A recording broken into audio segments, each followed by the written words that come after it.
ಓಂ ಶ್ರೀ ಗುರುಭ್ಯೋ ನಮಃ. ಶ್ರೀ ಬಸವ ಟಿವಿಯ ಸಮಸ್ತ ಸಹೃದಯ ವೀಕ್ಷಕ ಬಂಧುಗಳಿಗೆ ಶರಣು ಶರಣಾರ್ಥಿ. ಅರಿತ ನುರಿತ ಭವಿತವನ್ನು ವಚಿಸುವ ಗೋಚರ ಅಗೋಚರ ವಿಚಾರಧಾರೆಗಳ ಸಂಸ್ಕಾರಭರಿತ ಕಾರ್ಯಕ್ರಮವಾದ ಅನುಭವಗೋಷ್ಠಿ ಕಾರ್ಯಕ್ರಮಕ್ಕೆ ತಮ್ಮೆಲ್ಲರಿಗೂ ಆತ್ಮೀಯವಾದ ಸ್ವಾಗತ ಸುಸ್ವಾಗತ. ಅನುಭವಿಗಳ ಅನುಭಾವದಿಂಪುಟ್ಟಿ ನುಡಿಮಣಿಯ ಮಾಲೆಯಿಂ ಭವಿತದ ಭವಬಂಧನದ ಬವಣೆಗಳ ವಚಿಸಿ ಚರ್ಚಿಸಿ ಲೋಕ ಕಲ್ಯಾಣಕ್ಕಾಗಿ ಚಿಂತಿಸಿದ್ದು ಶರಣರಿಂದ ಸ್ಥಾಪಿತವಾದಂಥ ಅನುಭವ ಮಂಟಪ. ಅದೇ ನಿಟ್ಟಿನಲ್ಲಿ ಲೋಕ ಕಲ್ಯಾಣಕ್ಕಾಗಿ ಸಮಾಜದ ಒಳಿತಿಗಾಗಿ ನಮ್ಮ ಈ ಅನುಭವಗೋಷ್ಠಿಯ ವೇದಿಕೆಯ ಮುಖೇನ ಹಲವಾರು ಚರ್ಚಾ ವಿಷಯಗಳು ನಿಮ್ಮ ಮುಂದೆ ಮಂಡನೆಗೆ ಒಳಪಡ್ತಾ ಇದೆ. ಇಂತಹ ಚರ್ಚಾ ವಿಷಯಗಳಲ್ಲಿ ಪ್ರಮುಖವಾದಂಥ ಮತ್ತೊಂದು ಚರ್ಚಾ ವಿಚಾರ, ಸಾಮಾಜಿಕ ಕಳಕಳಿ ಇರುವಂಥ ಚರ್ಚಾ ವಿಚಾರವನ್ನು ಹೊತ್ತು ಇಂದು ನಿಮ್ಮ ಮನೆಗೆ ಬಂದಿದ್ದೀನಿ. ಇವತ್ತಿನ ಚರ್ಚಾ ವಿಷಯ ಏನು, ಯಾವುದ್ರ ಬಗ್ಗೆ ನಾವು ಚರ್ಚೆ ಮಾಡ್ತಾ ಇದ್ದೀವಿ ಅನ್ನೋದನ್ನು ತಿಳ್ಕೊಳ್ತಾ ಇಂದಿನ ಚರ್ಚಾ ಕಾರ್ಯಕ್ರಮಕ್ಕೆ ಆಗಮಿಸಿರುವಂಥ ಎಲ್ಲ ಅತಿಥಿವರ್ಯರನ್ನು ಸ್ವಾಗತಿಸೋಣ.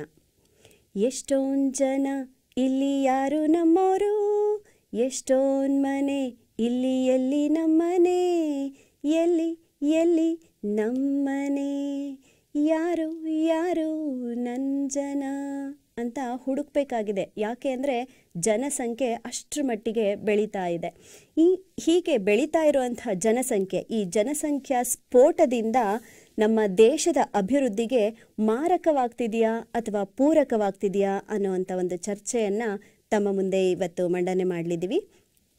ಜನಸಂಖ್ಯಾ ಸ್ಫೋಟ ದೇಶದ ಅಭಿವೃದ್ಧಿಗೆ ಮಾರಕವಾಗಿದೆ ಅನ್ನೋಂಥ ವಿಚಾರವನ್ನು ತಮ್ಮ ಮುಂದೆ ಮಂಡನೆ ಮಾಡಲು ನಮ್ಮೊಂದಿಗೆ ಈರ್ವರು ಅತಿಥಿಗಳಿದ್ದಾರೆ. ಬನ್ನಿ ಅವರನ್ನು ಕಾರ್ಯಕ್ರಮಕ್ಕೆ ಸ್ವಾಗತಿಸೋಣ. ಶ್ರೀಯುತ ಸತೀಶ್ ಆರ್, ಪ್ರಾಂಶುಪಾಲರು, ಕಾಗದನಗರ ಆಂಗ್ಲ ಪ್ರೌಢಶಾಲೆ, ಭದ್ರಾವತಿ. ಸರ್, ತಮಗೆ ಕಾರ್ಯಕ್ರಮಕ್ಕೆ ಆತ್ಮೀಯವಾದಂತಹ ಸ್ವಾಗತ, ಶರಣು ಶರಣಾರ್ಥಿ. ಶ್ರೀ ಬಸವ ಟಿವಿಯ ಸಮಸ್ತ ವೀಕ್ಷಕ ಬಂಧುಗಳಿಗೆ ಶರಣು ಶರಣಾರ್ಥಿ. ಇದೇ ವಿಚಾರವಾಗಿ ಅಂದರೆ ಜನಸಂಖ್ಯಾ ಸ್ಫೋಟದಿಂದ ದೇಶದ ಅಭಿವೃದ್ಧಿಗೆ ಮಾರಕವಾಗಿದೆ ಅನ್ನೋ ಒಂದು ವಿಚಾರವನ್ನು ತಮ್ಮ ಮುಂದೆ ಮಂಡನೆ ಮಾಡಲಿರುವಂತಹ ಮತ್ತೋರ್ವ ಅತಿಥಿಗಳು ಶ್ರೀಯುತ ಪ್ರಕಾಶ್ ಜಿಂಗಾಡೆಯವರು, ಶಿಕ್ಷಕರು ಮತ್ತು ಸಾಹಿತಿಗಳು, ಬೆಂಗಳೂರು. ಸರ್, ತಮಗೂ ಕೂಡ ಕಾರ್ಯಕ್ರಮಕ್ಕೆ ಆತ್ಮೀಯವಾದಂತಹ ಸ್ವಾಗತ, ಶರಣು ಶರಣಾರ್ಥಿ. ಎಲ್ರಿಗೂ ಶರಣು ಶರಣಾರ್ಥಿಗಳು. ಜನಸಂಖ್ಯಾ ಸ್ಫೋಟ ದೇಶದ ಅಭಿವೃದ್ಧಿಗೆ ಪೂರಕವಾಗಿದೆ, ಅದರಿಂದ ನಮ್ಮ ದೇಶ ಅಭಿವೃದ್ಧಿ ಆಗ್ತಾ ಇದೆ ಅನ್ನೋ ಒಂದು ವಿಚಾರವನ್ನು ತಮ್ಮ ಮುಂದೆ ಮಂಡನೆ ಮಾಡಲು ನಮ್ಮೊಂದಿಗೆ ಈರ್ವರು ಅತಿಥಿಗಳಿದ್ದಾರೆ. ಶ್ರೀಯುತ ಕೊಟ್ರೇಶ್ ಎಸ್ ಉಪ್ಪಾರವರು, ಶಿಕ್ಷಕರು, ಸಾಹಿತಿಗಳು, ಆಧುನಿಕ ವಚನಕಾರರು, ಹಾಸನ. ಸರ್, ತಮಗೂ ಕೂಡ ಕಾರ್ಯಕ್ರಮಕ್ಕೆ ಆತ್ಮೀಯವಾದಂತಹ ಸ್ವಾಗತ, ಶರಣು ಶರಣಾರ್ಥಿ. ಶರಣು ಶರಣಾರ್ಥಿ. ಇದೇ ಒಂದು ವಿಚಾರವಾಗಿ ಜನಸಂಖ್ಯಾ ಸ್ಫೋಟ ದೇಶದ ಅಭಿವೃದ್ಧಿಗೆ ಪೂರಕವಾಗಿದೆ ಎಂಬ ವಿಚಾರವನ್ನು ತಮ್ಮ ಮುಂದೆ ಮಂಡನೆ ಮಾಡಲಿರುವಂತಹ ಮತ್ತೋರ್ವ ಅತಿಥಿಗಳು ಶ್ರೀಯುತ ಪ್ರಸನ್ನಕುಮಾರ್ ಸುರೇ ಅವರು, ಶಿಕ್ಷಕರು ಮತ್ತು ಸಾಹಿತಿಗಳು, ಬಾಣಾವರ. ಸರ್, ತಮಗೂ ಕೂಡ ಕಾರ್ಯಕ್ರಮಕ್ಕೆ ಆತ್ಮೀಯವಾದ ಸ್ವಾಗತ, ಶರಣು ಶರಣಾರ್ಥಿ. ಶರಣು ಶರಣಾರ್ಥಿ. ಪ್ರಿಯ ವೀಕ್ಷಕರೇ, ಹೆಚ್ಚುತ್ತಿರುವ ಜನಸಂಖ್ಯೆ ಸ್ಫೋಟಗೊಳ್ತಾ ಇದೆ. ಈ ಸ್ಫೋಟಗೊಂಡಂತಹ ಜನಸಂಖ್ಯೆ ನಮ್ಮ ದೇಶದ ಅಭಿವೃದ್ಧಿಗೆ ಮಾರಕವಾಗ್ತಾ ಇದೆಯಾ ಅಥವಾ ಪೂರಕವಾಗ್ತಾ ಇದೆಯಾ? ಈ ಜನಸಂಖ್ಯೆ ನಮ್ಮ ದೇಶದ ಅಭಿವೃದ್ಧಿಗೆ ಒಂದು ಬಲವಾಗಿ ನಿಂತಿದೆಯಾ ಅಥವಾ ದೇಶವನ್ನು ಕುಗ್ಗಿಸ್ತಾ ಇದೆಯಾ ಅನ್ನೋ ಒಂದು ವಿಚಾರವನ್ನು ಚರ್ಚೆ ಮಾಡಬೇಕಾಗಿರೋದು. ಆ ಚರ್ಚೆಯ ಮುಖೇನ ನಮ್ಮಲ್ಲಿ ಒಂದು ಅರಿವು, ಜಾಗೃತಿ ಮೂಡಬೇಕಾಗಿರೋದು ನಮ್ಮೆಲ್ಲರ ಆದ್ಯ ಕರ್ತವ್ಯ ಆಗಿದೆ. ಯಾಕೆ ಅಂದರೆ ನಮ್ಮ ಸುಸ್ಥಿರ ಸಮಾಜಕ್ಕೆ ಅಗತ್ಯವಾಗಿರುವಂಥ ಚರ್ಚೆ ಇವತ್ತಿನ ವಿಷಯವಾಗಿದೆ. ಬನ್ನಿ ಚರ್ಚೆಯನ್ನು ಪ್ರಾರಂಭ ಮಾಡೋಣ. ಸರ್, ದೇಶದ ಅಭಿವೃದ್ಧಿಗೆ ಈ ಜನಸಂಖ್ಯಾ ಸ್ಫೋಟ ಯಾವ ರೀತಿ ಮಾರಕವಾಗಿದೆ ಅಂತ ತಾವು ಹೇಳಲಿಕ್ಕೆ ಇಷ್ಟಪಡ್ತಾ ಇದ್ದೀರಾ ಸರ್? ಶ್ರೀ ಬಸವ ಟಿವಿಯ ಸಮಸ್ತ ವೀಕ್ಷಕರಿಗೆ ಶರಣು ಶರಣಾರ್ಥಿ. ಇವತ್ತು ನಾವು ಒಂದು ಸಾಮಾಜಿಕ ಕಳಕಳಿ ಇರ್ತಕ್ಕಂಥ ಒಂದು ವಿಷಯವನ್ನು ಚರ್ಚೆಗೆ ತಗೊಂಡಿದ್ದೀವಿ. ಜನಸಂಖ್ಯಾ ಸ್ಫೋಟ ದೇಶದ ಪ್ರಗತಿಗೆ ಮಾರಕವೋ ಅಥವಾ ಪೂರಕವೋ ಅಂತೇಳಿ. ಸ್ಫೋಟ ಅಂದ್ಕೂಡಲೇ ಸಿಡಿಯೋದು ಅಂತ ಅರ್ಥ ಆಗುತ್ತೆ. ಸಿಡಿಯೋದೆಲ್ಲನೂ ಕೂಡ ಮಾರಕನೇ. ದೇಶದ ಜನಸಂಖ್ಯೆಯನ್ನು ನಾವು ವಿಶೇಷವಾಗಿ ಭಾರತ ದೇಶದ ಅಂಕಿಅಂಶವನ್ನು ನೋಡಕ್ಕೆ ಹೋದಾಗ ವಿಶ್ವದ ಅತಿ ಹೆಚ್ಚು ಜನಸಂಖ್ಯೆ ಹೊಂದಿರತಕ್ಕಂಥ ದೇಶಗಳ ಪಟ್ಟಿಯಲ್ಲಿ ಭಾರತ ಪ್ರಸ್ತುತ 2ನೇ ಸ್ಥಾನದಲ್ಲಿದೆ, ಚೀನಾ 1ನೇ ಸ್ಥಾನದಲ್ಲಿದೆ. ನಮ್ಮ ಜನಸಂಖ್ಯಾ ಸ್ಫೋಟದ ಸೂಚನೆಗಳು ಯಾವ ಮಟ್ಟಿಗೆ ತೋರಿಸ್ತಾ ಇದ್ದಾವೆ ಅಂತಂದರೆ, ಒಂದು ಯುಎನ್ ವರದಿ ಪ್ರಕಾರ ವಿಶ್ವದ ಜನಸಂಖ್ಯೆ 17.74% ಭಾರತದಲ್ಲಿದೆ. ವಿಶ್ವದ ಒಟ್ಟು ಜನಸಂಖ್ಯೆಯಲ್ಲಿ 17.74% ಭಾರತದಲ್ಲೇ ಇರತಕ್ಕಂಥ ಜನಸಂಖ್ಯೆ. ಜಗತ್ತಿನ ಅತಿ ಹೆಚ್ಚು ಜನಸಂಖ್ಯೆ ಹೊಂದಿರತಕ್ಕಂಥ 2ನೇ ದೊಡ್ಡ ರಾಷ್ಟ್ರ ಆಗಿದೆ. ಭೌಗೋಳಿಕ ವಿಸ್ತೀರ್ಣದಲ್ಲಿ 7ನೇ ದೊಡ್ಡ ರಾಷ್ಟ್ರ ಆದರೂ ಕೂಡ ಜನಸಂಖ್ಯೆಯ ಸ್ಫೋಟದ ದೃಷ್ಟಿಯಲ್ಲಿ ನಮ್ಮ ಪ್ರಯತ್ನ, ನಮ್ಮ ಭಾರತೀಯರ ಪ್ರಯತ್ನ ಯಾವ ಮಟ್ಟಿಗಿದೆ ಅಂತಂದರೆ ಮೊದಲ ಸ್ಥಾನಕ್ಕೆ ಬರೋಕ್ಕೆ ನಾವು ಮುಂದಾಗ್ತಾ ಇದ್ದೀವಿ, ಪ್ರಯತ್ನದಲ್ಲಿದ್ದೀವಿ. ಸೊ ಹಾಗಾಗಿ ಒಂದು ಅಂಕಿಅಂಶ ಹೇಳುತ್ತೆ, 2024ರ ವೇಳೆಗೆ ಭಾರತವು ವಿಶ್ವದ ಅತಿ ಹೆಚ್ಚು ಜನಸಂಖ್ಯೆ ಹೊಂದಿರತಕ್ಕಂಥ ದೇಶ ಆಗಲಿದೆ. 2030ರ ವೇಳೆಗೆ ನಮ್ಮ ದೇಶದ ಜನಸಂಖ್ಯೆ 150 ಕೋಟಿಗೂ ಹೆಚ್ಚು ಮೀರತಕ್ಕಂಥ ಸಾಧ್ಯತೆಗಳು ಹೆಚ್ಚಾಗಿದೆ. ಇದು ಅರ್ಥಶಾಸ್ತ್ರಜ್ಞರು ಕಂಡುಕೊಂಡಿರ್ತಕ್ಕಂಥ ಒಂದು ಅಂಕಿಅಂಶ. ನಾನು ಆಗಲೇ ಹೇಳಿದೆ, ಸ್ಫೋಟ ಅಂದ್ಕೊಂಡೆ ಅದು ತೊಂದರೆನೇ ಅಂತ. ದೇಶದ ರಾಷ್ಟ್ರೀಯ ಆದಾಯದ ಹೆಚ್ಚಿನ ಪಾಲನ್ನು ಹೆಚ್ಚಾಗ್ತಕ್ಕಂಥ ಜನಸಂಖ್ಯೆನೇ ತಿಂದಾಗತ್ತೆ ಅಂತಂದಾಗ ಅದು ಪೂರಕವೋ ಮಾರಕವೋ ಅನ್ನೋದನ್ನು ನಮ್ಮ ಎಲ್ಲ ವೀಕ್ಷಕರು ತಿಳ್ಕೋಬೇಕು. ಮತ್ತೊಂದು ಅಂಕಿಅಂಶ ಹೇಳಿದೆ, ಏನು ಇದು ಹೇಗೆ ಮಾರಕವಾಗಿ ಪರಿಗಣಿಸುತ್ತೆ ಅಂತ ನೋಡ್ರಿ. ಮಾನವ ಸಂಪನ್ಮೂಲ ಜಗತ್ತಿನ ಎಲ್ಲ ಸಂಪನ್ಮೂಲಗಳಿಗಿಂತ ಶ್ರೇಷ್ಠವಾದ ಸಂಪನ್ಮೂಲ. ಆದರೆ ಹೆಚ್ಚಾದರೆ, ಅತಿಯಾದರೆ ಅಮೃತವೂ ವಿಷ ಅಂತ ಹೇಳ್ತೀವಿ. ಒಂದು ಬೆಳವಣಿಗೆ ಅಥವಾ ಸ್ಫೋಟ ಅಂತ ಏನು ಹೇಳ್ತೀವಿ ಜನಸಂಖ್ಯೆದು, ಅದು ಒಂದು ಆರೋಗ್ಯಕರ ಮಟ್ಟದಲ್ಲಿದ್ದರೆ, ಪ್ರಕೃತಿಯಲ್ಲಿ ನಮಗೆ ಸಿಕ್ಕಿರ್ತಕ್ಕಂಥ ನೈಸರ್ಗಿಕ ಸಂಪನ್ಮೂಲಗಳು ಮತ್ತು ಜನಸಂಖ್ಯೆ ಏರಿಕೆ ಒಂದು ಬ್ಯಾಲೆನ್ಸ್ ಆಗುವ ಮಟ್ಟದಲ್ಲಿದ್ದರೆ ಮಾತ್ರ ಅದು ಒಂದು ಪೂರಕ. ನಮ್ಮ ಪ್ರಯತ್ನಗಳು ಹೇಗಿದೆ ಅಂತಂದರೆ ಬ್ಯಾಲೆನ್ಸ್ ಆಗುವ ಮಟ್ಟಿಗಿಲ್ಲ, ಇದು ಇಂಬ್ಯಾಲೆನ್ಸ್ ಆಗುವ ಮಟ್ಟಿಗಿದೆ. ಒಂದೇ ಒಂದು ಈ ಒಂದು ಮೊದಲನೇ ಚರ್ಚೆಯಲ್ಲಿ ನಾನು ಒಂದೇ ಒಂದು ಅಂಶವನ್ನು ಹೇಳ್ತೀನಿ. ಏನು, ನೆಲ, ಜಲ, ಆಹಾರ ಮತ್ತು ಉದ್ಯೋಗ ಅನ್ನೋದು ಇವತ್ತು ಬೆಳೀತಕ್ಕಂಥ ಜನಸಂಖ್ಯೆಯಿಂದ ಮರೀಚಿಕೆ ಆಗ್ತಾ ಇದೆ. ದೇಶದಲ್ಲಿರ್ತಕ್ಕಂಥ ಒಂದು ಜನಸಂಖ್ಯೆ ಅಂಕಿಅಂಶವನ್ನು ನೋಡಿದಾಗ ಯುಎನ್ಒ ವರದಿ ಪ್ರಕಾರ ಜನಸಂಖ್ಯೆ 136.88 ಕೋಟಿ ಜನಸಂಖ್ಯೆಯಲ್ಲಿ, ಭಾರತದ ಜನಸಂಖ್ಯೆಯಲ್ಲಿ ಇವತ್ತು ಪ್ರಸ್ತುತ ಜನಸಂಖ್ಯೆಯಲ್ಲಿ 33.6% ನಗರವಾಸಿಗಳು, 65.65% ಜನ 35 ವರ್ಷಕ್ಕಿಂತ ಕಡಿಮೆ ವಯಸ್ಸಿನವರಿದ್ದಾರೆ. ಭಾರತದ ಒಟ್ಟು ಜನಸಂಖ್ಯೆಯಲ್ಲಿ 65% ಜನ 65% ಜನ 35 ವರ್ಷಕ್ಕಿಂತ ಕಡಿಮೆ ವಯಸ್ಸಿನ ಜನ ಇದ್ದಾರೆ ನಮ್ಮ ದೇಶದಲ್ಲಿ. ಇದೇ ಅಂಕಿಅಂಶವನ್ನು ಚೀನಾಗೆ ಹೋಲಿಸಿದ್ರೆ, ಚೀನಾದಲ್ಲಿ 37 ವರ್ಷ ವಯಸ್ಸಿನಾದರೂ ಜಾಸ್ತಿ ಇದೆ, 37% ಇದ್ದಾರೆ. ಅದೇ ರೀತಿ ಜಪಾನ್ನಲ್ಲಿ 48% ಇದ್ದಾರೆ ಯುವಕರು. ಆದರೆ ತರುಣ ದೇಶ ಅಂತ ಕರಿಬೋದು ನಮ್ಮದು. ತರುಣ ದೇಶ ಅಂದ್ಕೂಡಲೇ ಜನಸಂಖ್ಯೆ ಎಲ್ಲ ಯೂತ್ಸೇ ಜಾಸ್ತಿ ಆಗಿದ್ದಾರೆ, ಯಂಗ್ ಆ್ಯಂಡ್ ಎನರ್ಜಿಟಿಕ್ ಆಗಿದ್ದಾರೆ. ದೇಶದ ಅಭಿವೃದ್ಧಿಯಲ್ಲಿ ಅವರ ಪಾತ್ರ ಹೆಚ್ಚಾಗಿರುತ್ತೆ ಅಂತ ನೀವು ಆಸೆ ಪಟ್ಟು ನಮ್ಮ ಕಡೆ ನೋಡ್ಬೋದು. ನಿರಾಸೆ ಸ್ವಾಮಿ. ಯಾಕೆ ನಿರಾಸೆ ಅಂತಂದರೆ, ಇಲ್ಲಿ ನಮ್ಮ ಯುವ ಜನತೆಯಲ್ಲಿ ಇಚ್ಛಾಶಕ್ತಿಯ ಕೊರತೆ ಇದೆ, ಸೋಂಬೇರಿತನ ಇದೆ, ದುಡಿಯುವ ಮನಸ್ಸಿಲ್ಲ ನಮ್ಮಲ್ಲಿ, ಮತ್ತು ಶಿಸ್ತು ಮತ್ತು ಪ್ರಾಮಾಣಿಕತೆಯ ಕೊರತೆ ಇದೆ ನಮ್ಮಲ್ಲಿ. ಇದು ಜನಸಂಖ್ಯಾ ಸ್ಫೋಟದ ಪರಿಣಾಮ. ಹಾಗಾಗಿ ನಮ್ಮ ಜನಸಂಖ್ಯಾ ಸ್ಫೋಟವಾಗ್ತಾ ಹೋದಾಗ ದೇಶವನ್ನು ದುಸ್ಥಿತಿಗೆ ತರುತ್ತೆ, ಅಭಿವೃದ್ಧಿಗೆ ಮಾರಕವಾಗುತ್ತೆ ಅನ್ನೋದು ನನ್ನ ಮೊದಲನೇ ವಾದ. ಜನಸಂಖ್ಯೆ ಅಂತ ತಗೊಂಡ್ರೆ ಅಲ್ಲಿ ಮಾನವನನ್ನು ಕೂಡ ಒಂದು ಸಂಪನ್ಮೂಲಕ್ಕೆ ನಾವು ಹೋಲಿಕೆ ಮಾಡ್ತೀವಿ, ಮಾನವ ಸಂಪನ್ಮೂಲ ಅಂತ ಹೇಳಿ ಕರಿತೀವಿ. ಹೌದು. ಆದ್ರೆ ಅದು ಸದ್ಬಳಕೆ ಆಗದೆ ಇದ್ದಂತ ಪಕ್ಷದಲ್ಲಿ ಅಲ್ಲಿ ದೇಶದ ಅಭಿವೃದ್ಧಿಗಿಂತ ಮಾರಕವೇ ಆಗೋದಕ್ಕೆ ಹೆಚ್ಚು ಅವಕಾಶಗಳು ಉಂಟು. ಹಾಗಾಗಿ ಈ ಜನಸಂಖ್ಯೆ ಇತಿಮಿತಿಯಲ್ಲಿದ್ದರೆ ಅಷ್ಟೇ ದೇಶದ ಅಭಿವೃದ್ಧಿ ಸಾಧ್ಯ. ಅದು ಸ್ಫೋಟಗೊಂಡಾಗ ಅಲ್ಲಿ ಮಾರಕ ಖಂಡಿತ ಸಾಧ್ಯ ಇಲ್ಲ ಅನ್ನುವಂಥ ಸತೀಶ್ ಸರ್ ಅವರ ವಾದಕ್ಕೆ ಕೊಟ್ರೆ ಸರ್ ಅವರು ಏನು ಹೇಳ್ತೀರಾ ಸರ್? ಬಸವ ಟಿವಿಯ ಸಮಸ್ತ ವೀಕ್ಷಕ ಬಂಧುಗಳಿಗೆ ಶರಣಾರ್ಥಿ. ಮಳೆ ಬಂದರೆ ಕೇಳಲ್ಲ, ಮಗ ಹುಟ್ಟಿದರೆ ಕೇಳಲ್ಲ ಅಂತ ಒಂದು ಜನಪದ ಉಕ್ತಿ ಇದೆ ನೋಡಿ. ಕಾಲಕ್ಕೆ ಏನೇನು ಬೇಕು ಎಲ್ಲ ಆಗುತ್ತೆ. ಈಗ ನಾವು ಇವತ್ತಿನ ಜನಸಂಖ್ಯೆ ಸ್ಫೋಟದ ಬಗ್ಗೆ ಅವರು ಮಾತಾಡುವಾಗ ಹೇಳ್ತಾ ಇದ್ರು, ಭೂಮಿ ಹೆಚ್ಚಾಗಿಲ್ಲ, ಜನಸಂಖ್ಯೆ ಹೆಚ್ಚಾಗ್ತೈತೆ. ನಾವು ಇನ್ನೂ ಒಂದು 100 ವರ್ಷಗಳ ಕಾಲ ಹಿಂದಕ್ಕೆ ಹೋದರೆ ಅಥವಾ 1000 ವರ್ಷಗಳ ಕಾಲ ಹಿಂದಕ್ಕೆ ಹೋದರೆ, ಅದಕ್ಕಿಂತ 1000 ವರ್ಷಗಳ ಕಾಲ ಹಿಂದಕ್ಕೆ ಹೋದ್ರೆ ಅಂದರೆ ಇದನ್ನೆಲ್ಲ ನಾವು ಪ್ರೋಗ್ರೆಸಿವ್ ಆದಂಗೆ ನಾವು ಪ್ರೋಗ್ರೆಸಿವನ್ನು ನಾವು ಸ್ವೀಕರಿಸ್ತಾ ಹೋಗಬೇಕು. ನೀವು ಹೇಳ್ತಾ ಇದ್ರೆ ಭಾರತೀಯರ ಪ್ರಯತ್ನ ಅಂತ. ಸ್ವಾಮಿ ಹಿಂದೆ ಇದ್ದರೂ ತಾತ ಮುತ್ತಾತರ ಕಾಲದಲ್ಲಿ 6, 10, 12 ಮಕ್ಕಳು ಮಡ್ಕೊಳ್ಳೋರು.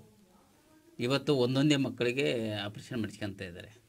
ಒಂದು MHRD ಅಂತ ಇದೆ, ಮಾನವ ಸಂಪನ್ಮೂಲ ಅಂದರೆ ಬಹುಮುಖ್ಯವಾಗಿ ಒಂದು ದೇಶ ಪ್ರಗತಿ ಆಗಬೇಕಾದ್ರೆ ಅಲ್ಲಿನ ಯೂತ್ಸ್ ಇಂಪಾರ್ಟೆಂಟ್.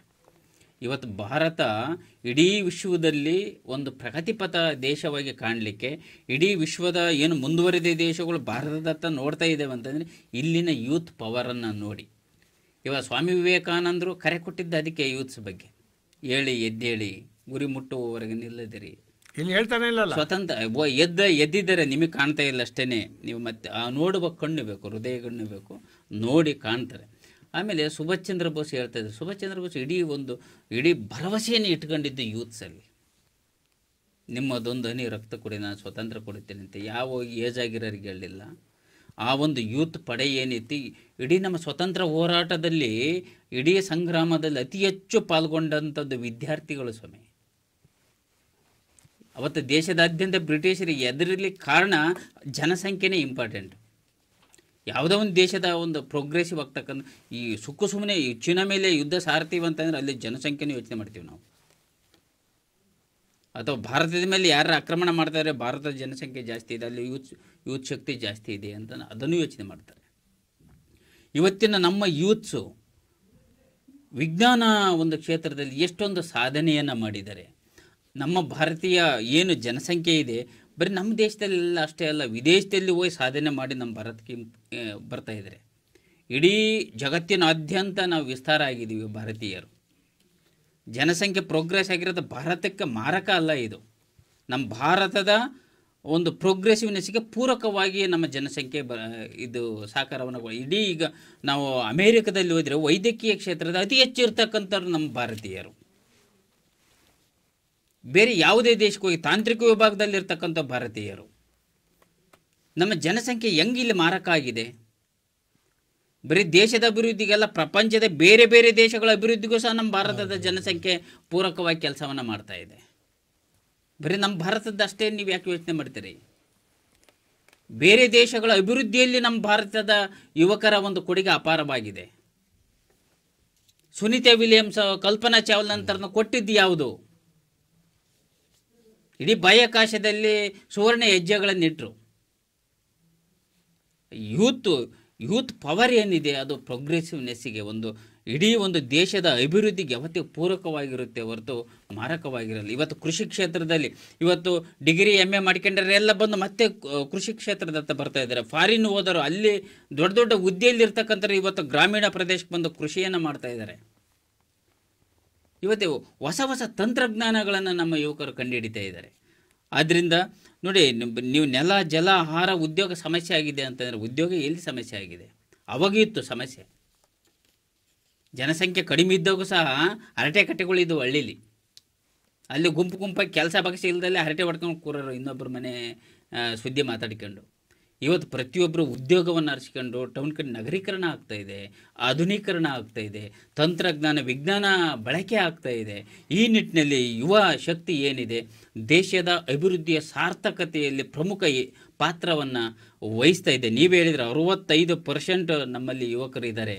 ನಮ್ಮ ಬಹುದೊಡ್ಡ ಹೆಮ್ಮೆ ಅದು. ಇವತ್ತೊಂದು ಯಂಗ್ ಇಂಡಿಯಾ ಅಂತ ಕರೆ ಕೊಡ್ತಾ ಇದ್ದಾರೆ ನಮ್ಮ ಪ್ರಧಾನಿ. ಯಂಗ್ ಇಂಡಿಯಾ ಅಂದರೆ ಮುಂದಿನ ಇವತ್ತಿನ ಒಂದು ಯುವಕರು ಮುಂದಿನ ನಮ್ಮ ಇವತ್ತಿನ ಬಾಲಕರೇ ಮುಂದಿನ ನಾವು ಸತ್ಪ್ರಜೆಗಳು ಅಂತ ಕರಿತೀವಿ. ಭವಿಷ್ಯ ಭಾರತದ ಪ್ರಜೆಗಳು ಅಂತ ಕರಿತೀವಿ.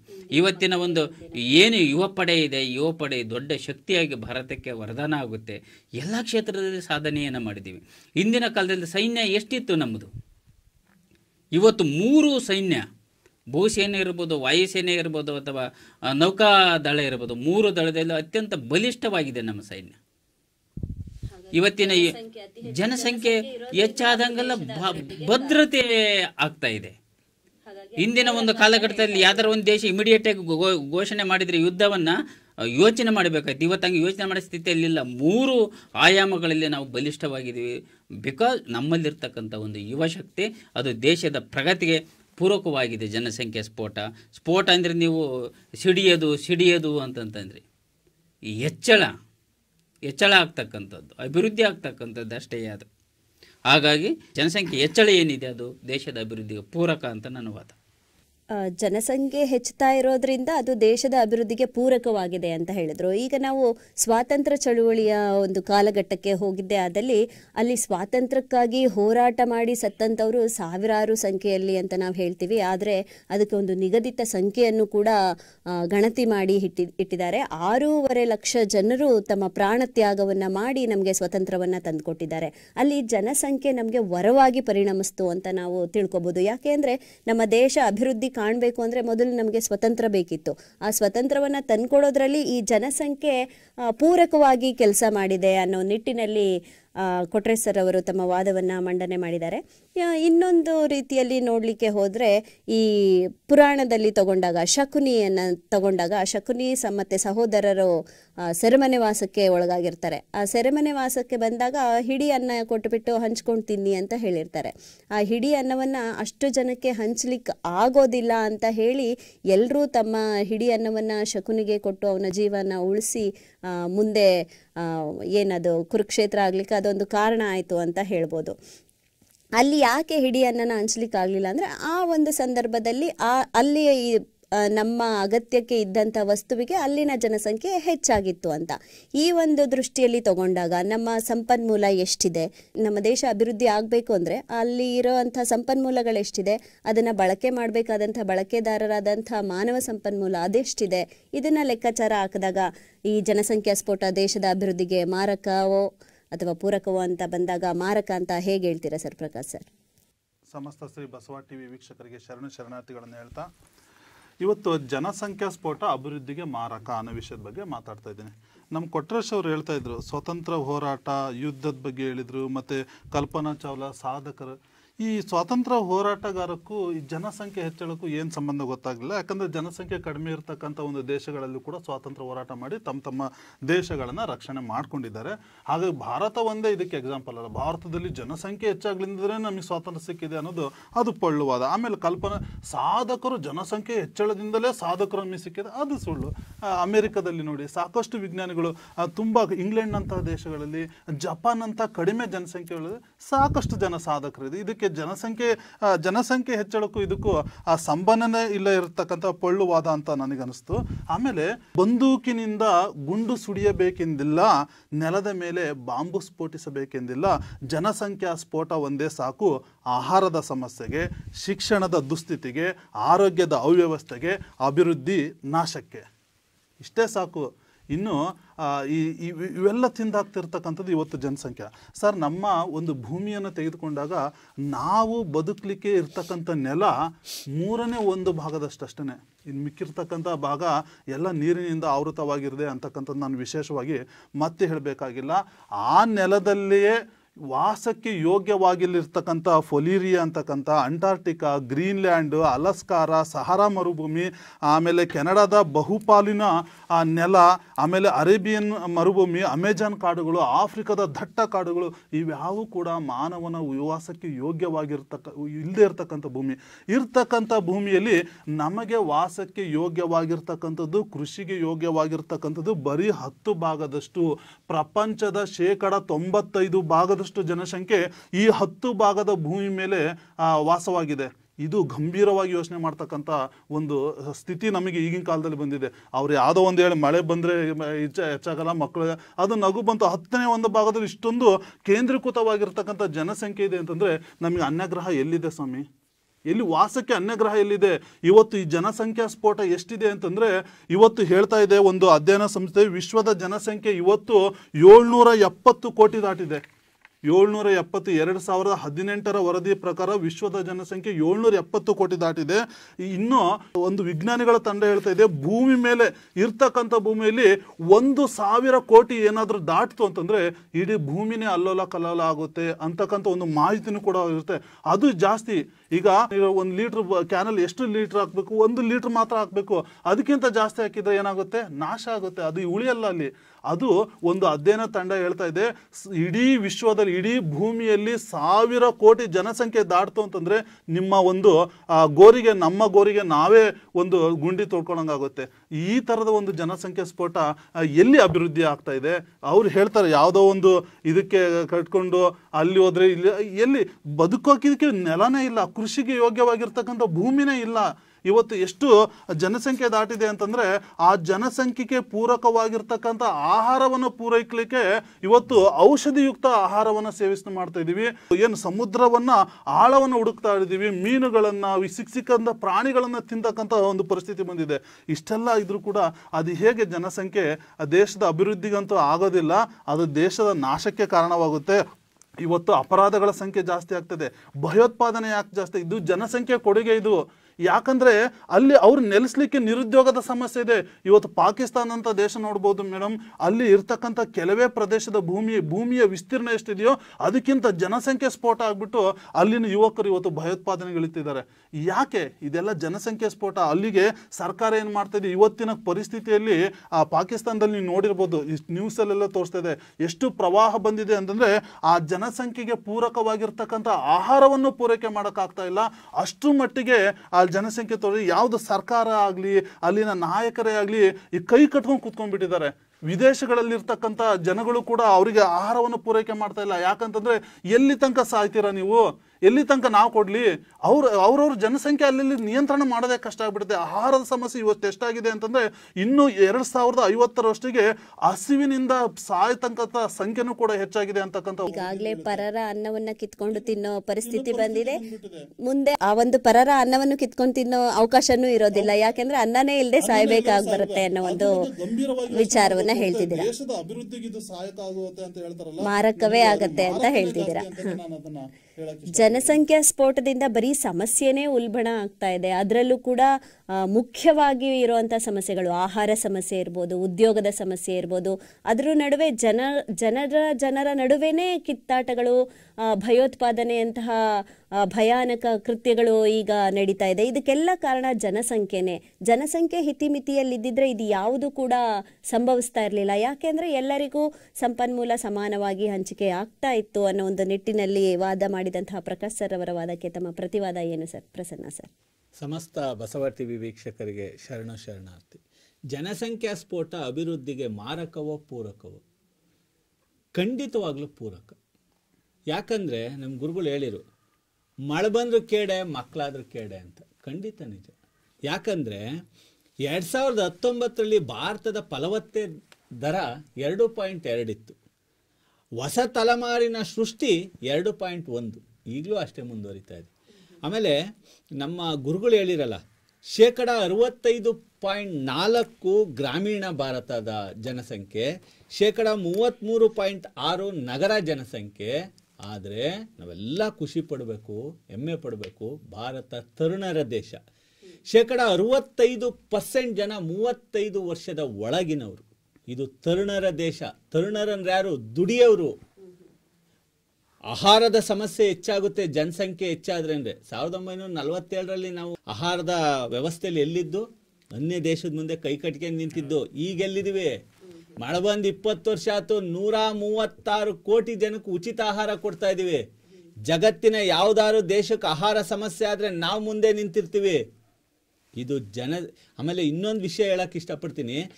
2017 ಅಥವಾ 15, ನನಗೆ ಕರೆಕ್ಟಾಗಿ ಈಗ ಎಕ್ಸಾಕ್ಟ್ ನೆನಪಾಗ್ತಿಲ್ಲ, ಆಗ ಸರ್ಕಾರಕ್ಕೊಂದು ವರದಿ ಕೊಟ್ಟಿದೆ, ಭಾರತದಲ್ಲಿ ಜನಸಂಖ್ಯೆ ಸ್ಫೋಟ ಆಗ್ತಾ ಇಲ್ಲ.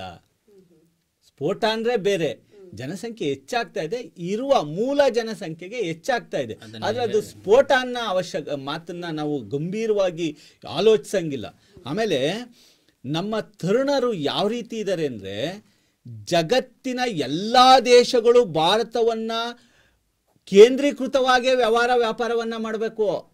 ಭಾರತವನ್ನು ಹೊರತುಪಡಿಸಿ ನಾವೇನಾರ ವ್ಯಾಪಾರ ಮಾಡ್ತೀವಿ ಅಂದರೆ ಯಾವ ದೇಶನೂ ಸಕ್ಸಸ್ ಆಗಲ್ಲ. ನೀವು ಒಂದು IT ಸೆಕ್ಟರ್ನ ನೋಡಿ, ಇವತ್ತು ಜಗತ್ತಿಗೆ ಬೆಂಗಳೂರು ಸೇರಿದಂತೆ ಭಾರತ ಮುಂಚೂಣಿಯಲ್ಲಿದೆ.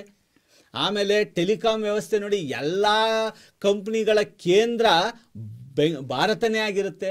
ಯಾಕೆಂದರೆ ಜನಸಂಖ್ಯೆ. ಅಷ್ಟೇ ಯಾಕೆ, ಈಗ ಉಕ್ರೇನ್ ಮತ್ತು ರಷ್ಯಾ ಯುದ್ಧ ಆಯಿತು, ಎಲ್ಲ ದೇಶಗಳು, ಮುಂದುವರೆದ ದೇಶಗಳು ಸ್ವತಂತ್ರ ನಿಲುವನ್ನು ತಗೊಳೋದಕ್ಕೆ ಹಿಂದೆ ಮುಂದೆ ನೋಡಿದಾಗ ಭಾರತ ಸ್ವತಂತ್ರ ನಿಲುವನ್ನು ತಾಣ್ತು. ತನಗೆ ಬೇಕಾದಂಥ ಆಲೋಚನೆಗಳನ್ನು ಮತ್ತು ವ್ಯಾವಹಾರಿಕವಾಗಿ ನಿರ್ಧಾರವನ್ನು ತಾಣ್ತು. ಯಾರು ಕಿಮುಕ್ ಅನ್ನಲಿಲ್ಲ. ಯಾಕೆ? ಭಾರತದ ರಕ್ಷಣಾ ವ್ಯವಸ್ಥೆ ಆ ನಿಟ್ಟಿನಲ್ಲಿದೆ. ನೀವು ಜನಸಂಖ್ಯೆ ಕಮ್ಮಿ ಇದ್ದಾಗ ಸುಮ್ಮನೆ ಗಮನಿಸಿ ಭಾರತದ ರಕ್ಷಣಾ ವ್ಯವಸ್ಥೆ ಮತ್ತು ಬೇರೆ ದೇಶದ ಧೋರಣೆಗಳನ್ನ. ಇವತ್ತು ಚೀನಾ ಭಾರತ ಯುದ್ಧವನ್ನು ನೆನಪು ಮಾಡ್ಕೊಂಡ್ರೆ ಸಾಕಿವರು. ಇವತ್ತು ಆರೋಗ್ಯ ಕ್ಷೇತ್ರದಲ್ಲಿ ಜನಸಂಖ್ಯೆ ಹೆಚ್ಚಳದಿಂದ ಸಮಸ್ಯೆ ಆಗ್ತಾ ಇದೆ ಸ್ವಾಮಿ. ಅಮೆರಿಕ 60% ವೈದ್ಯರು ಭಾರತದವರು, 60% ವೈದ್ಯ ಭಾರತ. ಮೊನ್ನೆ ಉಕ್ರೇನಲ್ಲಿ 25,000 ಜನ 2019 ವೈದ್ಯಕೀಯ ವಿದ್ಯಾಭ್ಯಾಸವನ್ನು ಬರೀ ಒಂದೇ ಒಂದು ವರ್ಷ. ಮಹಾತ್ಮ ಗಾಂಧಿಯವರು ಬಹಳ ಅದ್ಭುತವಾಗಿ ಹೇಳ್ತಾರೆ. ಅವ್ರ ಚಿಂತನೆ ಜನಸಂಖ್ಯಾ ವಿಚಾರದಲ್ಲಿ ಸರ್ವಕಾಲಿಕ ಸತ್ಯ. ಭಾರತದಲ್ಲಿ ಜನಸಂಖ್ಯೆಗೆ ಅನುಗುಣವಾಗಿ ಸಾಕಷ್ಟು ಪ್ರಮಾಣದ ವೃತ್ತಿ ಉದ್ಯೋಗಗಳಿವೆ. ಎಷ್ಟು ಚೆನ್ನಾಗಿ ಹೇಳಿದ್ದಾರೆ ನೋಡಿ. ಭಾರತದಲ್ಲಿ ಜನಸಂಖ್ಯೆಗೆ ಅನುಗುಣವಾಗಿ ಸಾಕಷ್ಟು ವೃತ್ತಿ ಮತ್ತು ಉದ್ಯೋಗಗಳಿವೆ. ತುಂಬಾ ಇಂಪಾರ್ಟೆಂಟ್. ಪ್ರತಿಯೊಬ್ಬರಿಗೂ ತಮ್ಮ ಜೀವನಕ್ಕೆ ಬೇಕಾಗುವಷ್ಟು ಗಳಿಸುವ ಅರ್ಹತೆ ಮತ್ತು ಸಾಮರ್ಥ್ಯವಿದೆ. ಪ್ರಶ್ನೆ ಏನು ಗೊತ್ತಾ, ದುಡಿಯುವವರ ಸಂಖ್ಯೆ ತಿನ್ನುವವರ ಸಂಖ್ಯೆಗೆ ಮ್ಯಾಚ್ ಆಗ್ತಾ ಇಲ್ಲ. ಯಾವಾಗ ಈಗ ನೋಡಿ, ಒಂದು ಮನೇಲಿ 10 ಜನ ಇರ್ತಾರೆ ಮೇಡಮ್ ಅವರೇ, 2 ಎಕರೆ ಜಮೀನಿದೆ. 2 ಎಕರೆ ಜಮೀನಲ್ಲಿ ಅವನು 2 ಲಕ್ಷ ರೂಪಾಯಿ ಆದಾಯ ತೆಗಿಬೋದು. ಹೆಂಗೆ ಅಂತೀರಾ? 10 ಜನ ಯಾರನ್ನು ಕೂಲಿಗೆ ಕರೆಯಲ್ಲ, ಯಾರನ್ನು ಕೆಲ್ಸಕ್ಕೆ ಕರೆಯಲ್ಲ, ಕಟಾವಿಗೆ ಕರೆಯಲ್ಲ, ಬಿತ್ತಕ್ಕೆ ಕರೆಯಲ್ಲ, ಸೀಡ್ ಕಟ್ಟಕ್ಕೆ ಕರೆಯಲ್ಲ, ಎಲ್ಲ ಕೆಲಸನೂ ಅವನೇ. ಒಬ್ಬನೇ ಇರ್ತೀನಿ ನನ್ನ ಮನೇಲಿ, ನಂದು 2 ಎಕರೆ. ನಾನು ಕಟಾವನ್ ಬರೋ ತನಕ ಕಾಯ್ಬೇಕು, ಬಿತ್ತಕ್ಕೆ ಅವ್ನು ಬರೋ ತನಕ ಕಾಯ್ಬೇಕು, ಅವ್ನು ಕೇಳೋವಷ್ಟು ಕೊಡಬೇಕು, ಅವನು ಕೆಲಸ ಮಾಡೋ ಟೈಮ್ ನೋಡ್ತಾ ಇರಬೇಕು. ಆರ್ಥಿಕವಾಗಿ ಒಂದು ಮನೆಯನ್ನ ಸಬಲ ಮಾಡುವಂಥದ್ದು ಜನಸಂಖ್ಯೆಯ ಒಂದು ಹೆಚ್ಚಳದಂಥ ಮನೆಗಳಲ್ಲಾಗುತ್ತೆ. ಭಾಳ ಚೆನ್ನಾಗಿ ಹೇಳಿರು. ಆದಾಯದ ಪಾಲು ಹೆಚ್ಚು ಜನಸಂಖ್ಯೆಗೆ ಕೊಡೋಕ್ಕಾಗ್ತಾ ಇತ್ಕಂಡ್ರಿ ಸ್ವಾಮಿ. ಟ್ಯಾಕ್ಸ್ ಕಟ್ಟಲ್ವ ಅವರೆಲ್ಲವ? 25 ಜನದ ಒಂದು ದೇಶ ಇದ್ರೆ 25 ಜನ ಟ್ಯಾಕ್ಸ್ ಕಟ್ತಾರೆ, 25,000 ಜನ ಇದ್ರೆ 25,000 ಟ್ಯಾಕ್ಸ್ ಆದಾಯನೂ ಜಾಸ್ತಿ ಬಂತು, ಖರ್ಚು ಜಾಸ್ತಿ. ಅದ್ರಲ್ಲಿ ಏನಿದೆ ಹೆಚ್ಚುಗಾರಿಕೆ. ಆಮೇಲೆ ಇಂಬ್ಯಾಲೆನ್ಸ್ ಆಗ್ತಾ ಇದೆ. ಏನು ಇಂಬ್ಯಾಲೆನ್ಸ್ ಆಗ್ತಾ ಇದೆ? ಇವತ್ತು ಜಾಗತಿಕ ಮಟ್ಟದಲ್ಲಿ ಭಾರತವನ್ನು ಬಿಟ್ಟು ವ್ಯಾಪಾರ ವ್ಯವಹಾರದಲ್ಲಿ ನೀವು ಗುರ್ಸಕ್ಕೆ ಆಗಲ್ಲ. ಭಾರತ ವಿಶ್ವಗುರು ಆಗ್ತಿರೋದಕ್ಕೆ ಜನಸಂಖ್ಯಾ ಹೆಚ್ಚಳನೂ ಒಂದು. ಆಮೇಲೆ ಇಡೀ ಜಗತ್ತಿನ ಎಲ್ಲ ಸಂಪತ್ತಿನಲ್ಲಿ ಶ್ರೇಷ್ಠ ಸಂಪತ್ತು ಯಾವುದು? ಮಾನವ ಸಂಪತ್ತೇ ಶ್ರೇಷ್ಠ ಸಂಪತ್ತು. ತರುಣ ಮನಸ್ಸು ಮಾಡಿರೆ ಯಾವುದೇ ಕಾರ್ಖಾನೆಗಳನ್ನು, ಕೈಗಾರಿಕೆಗಳನ್ನು, ಕೃಷಿಯನ್ನು ಅಥವಾ ಬೇರೆ ಯಾವುದೇ ಸೆಕ್ಟರಲ್ಲಿ ತನ್ನ ಏಕಸ್ವಾಮ್ಯತೆಯನ್ನು ಮಾಡ್ತಾನೆ. ನೀವು ನೋಡಿ, IT ಸೆಕ್ಟರ್ ಜಸ್ಟ್ ಒಂದು ಎಕ್ಸಾಂಪಲ್. ಕಾಲಕ್ಕೆ ಹೆಂಗೆ ವೃತ್ತಿಗಳು ಬದಲಾಗ್ತಾ ಹೋದು, ದೇಶ ಹೆಂಗೆ ಅದಕ್ಕೆ ಹೊಂದಾಣಿಕೆ ಮಾಡ್ಕೊಂಡು ಹೋತು, ಅಭಿವೃದ್ಧಿ ಪಥದಲ್ಲಿ ನಾವು ಹೆಂಗೆ ಸಾಕ್ತಾ ಇದೀವಿ. 33 ಕೋಟಿ ಜನಸಂಖ್ಯೆ ಇದ್ದಾಗ ಭಾರತದಲ್ಲಿ ಇದ್ದಂಥ ಪರಿಸ್ಥಿತಿ 130 ಕೋಟಿ ಪ್ಲಸ್ ಜನಸಂಖ್ಯೆ ಇದ್ದಾಗ ಭಾರತದ ಪರಿಸ್ಥಿತಿ ಹೇಗಿದೆ. ಜನಸಂಖ್ಯೆ ಯಾವತ್ತೂ ಮಾರಕವಲ್ಲ. ಬಳಕೆ ಮಾಡ್ಕೊಳ್ಳಿ, ತರುಣರಿಗೆ ಕೆಲಸ ಕೊಡಿ, ದೇಶ ವಿಶ್ವಗುರು ಆಗುತ್ತೆ. ಈ ಒಂದು ದೇಶ ವಿಶ್ವಗುರು ಆಗಬೇಕು ಅಂದರೆ, ವಿಶ್ವದ ಒಂದು ಗಮನವನ್ನು ಸೆಳಿಬೇಕು ಅಂದರೆ, ಅದು ಅಭಿವೃದ್ಧಿ ಆಗಬೇಕು ಅಂದರೆ ಅಲ್ಲಿ ಜನಸಂಖ್ಯೆ ಇರಬೇಕು. ಅತಿ ಹೆಚ್ಚಾಗಿ ಜನಸಂಖ್ಯೆ ಇದ್ದಂಥ ಸಂದರ್ಭದಲ್ಲಿ ಮಾತ್ರ ದೇಶದ ಅಭಿವೃದ್ಧಿ ಸಾಧ್ಯ ಅನ್ನುವಂಥ ಪ್ರಸನ್ನ ಸರ್ ಅವರ ವಾದಕ್ಕೆ ಸತೀಶ್ ಸರ್ ಅವರು ಏನು ಹೇಳ್ತಾರೆ ಸರ್? ಅವರಿಬ್ಬರು ಒಂದೇ ಒಂದು ಸಿದ್ಧಾಂತಕ್ಕೆ ಜೋತ್ ಬಿದ್ದಿದ್ದಾರೆ. ಏನು? ಪೂರಕ ಅಂತ ಸಿದ್ಧಾಂತ. ಅದು ವಾಸ್ತವ, ಅದು ನಂದಕ್ಕೆ ಸಿದ್ಧಾಂತ. ಅದು ಸಿದ್ಧಾಂತಕ್ಕೆ ಇದಾಗಿದ್ದಾರೆ, ಅದು ಪೂರಕ ಅಂತೇಳಿ. ಅವರಲ್ಲಿ ನಾನು ಪ್ರಶ್ನೆ ಮಾಡ್ತಿಕ್ಕಂತೆ ಇಬ್ಬರು ಒಂದೇ ಮಾತು ಹೇಳ್ತಾರೆ, ಮಳೆ ಬಂದರೆ ಕೇಡೆ, ಮಕ್ಕಳು ಹುಟ್ಟಿದ್ರೆ ಕೇಡೆ ಅಂತ.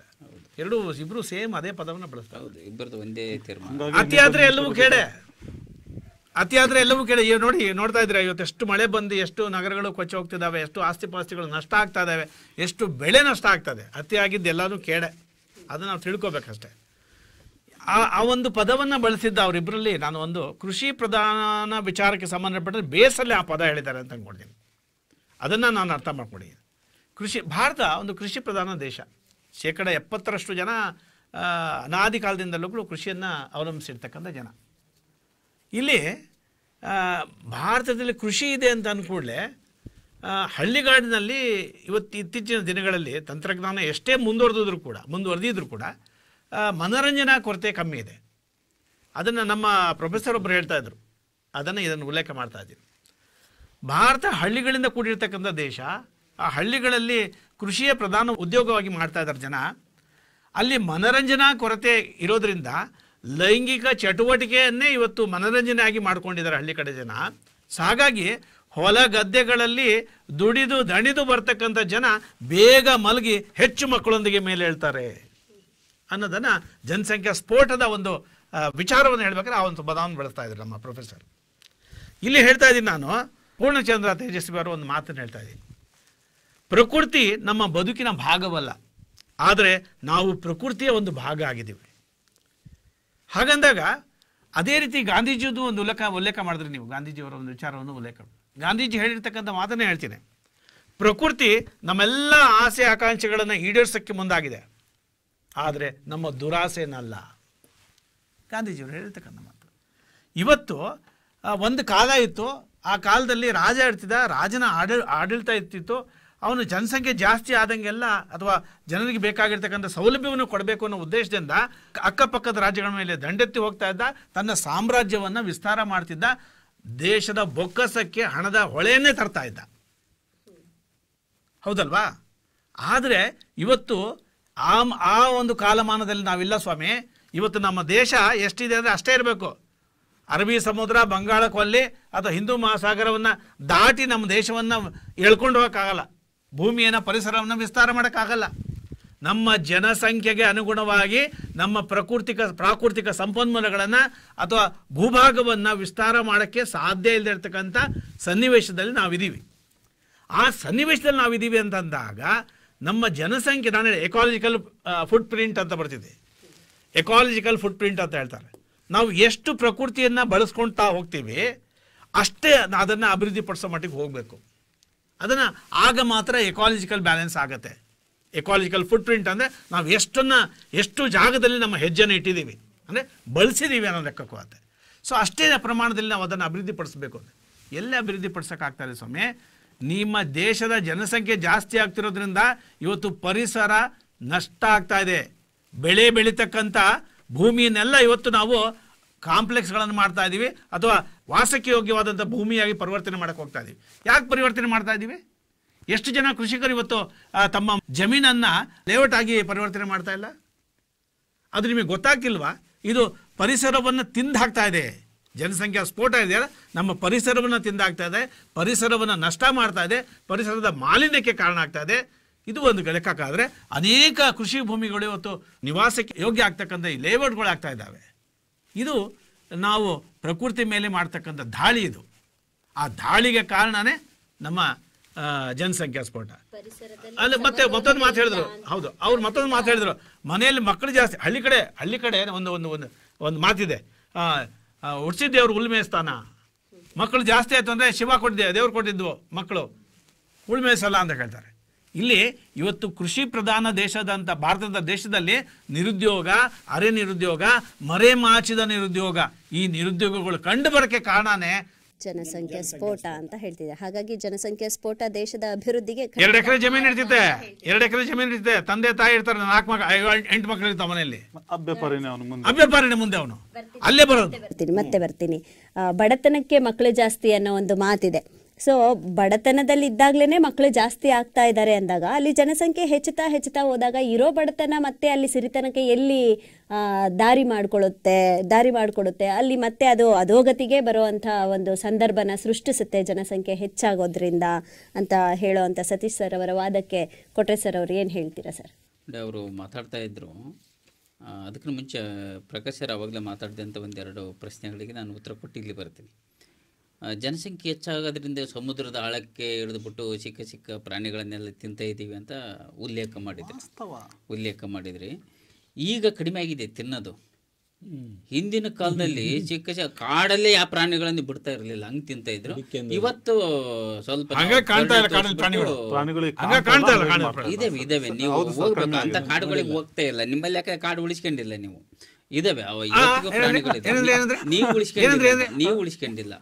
ಉಳಿಸ್ಕೊಂಡಿಲ್ಲ ಅಂತಲ್ಲ, ಜನಸಂಖ್ಯೆ ಉಳಿಸ್ಕೊಂಡಿಲ್ಲ. ಒಳ್ಳೆ ಪದ, ನೀವು ಉಳಿಸ್ಕೊಂಡಿಲ್ಲ, ಒಳ್ಳೆ ಪದ.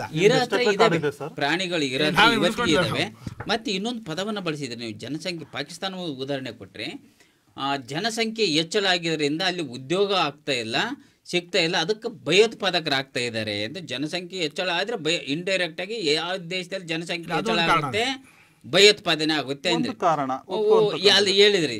ಹಂಗನಂಗಿದ್ರೆ ಇಡೀ ಇವತ್ತು ಚೈನಾ ದೇಶ ಭಯೋತ್ಪಾದಕರು ತುಂಬಿರ್ಬೇಕಾಗಿತ್ತು.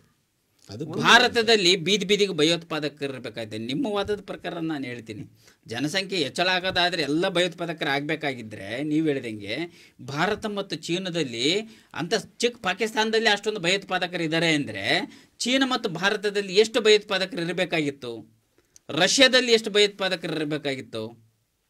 ಜನಸಂಖ್ಯೆ ಹೆಚ್ಚಳದಿಂದ ನೀವು ಆ ಒಂದು ಇದನ್ನು ಇಟ್ಕೊಂಡಿದ್ದೀರಲ್ಲ ನೀವು ವ್ಯೂವ, ಭಯೋತ್ಪಾದಕರ ಕರೆ ಹಂಗೆ ಹೇಳಿ ಭಯ ಉತ್ಪತ್ತಿ ಮಾಡಬೇಡಿ, ಅದು ಭಯ ಉತ್ಪಾದಕರಾಗಿಬಿಡ್ತೀರಿ ನೀವು, ಹಂಗೆ ಮಾಡೋಕ್ಕೆ ಹೋಗ್ಬೇಡಿ. ಮತ್ತು ನಿರುದ್ಯೋಗ ಸಮಸ್ಯೆ ಬಗ್ಗೆ ಮಾತಾಡಿದರು. ಸ್ವಾಮಿ, ನೀವು ಹಳೆಯ ಕಾಲದಲ್ಲಿ ಓದಿದ್ರೆ ಅವಾಗ ಜಾಸ್ತಿ ನಿರುದ್ಯೋಗಿಗಳಿದ್ದರು.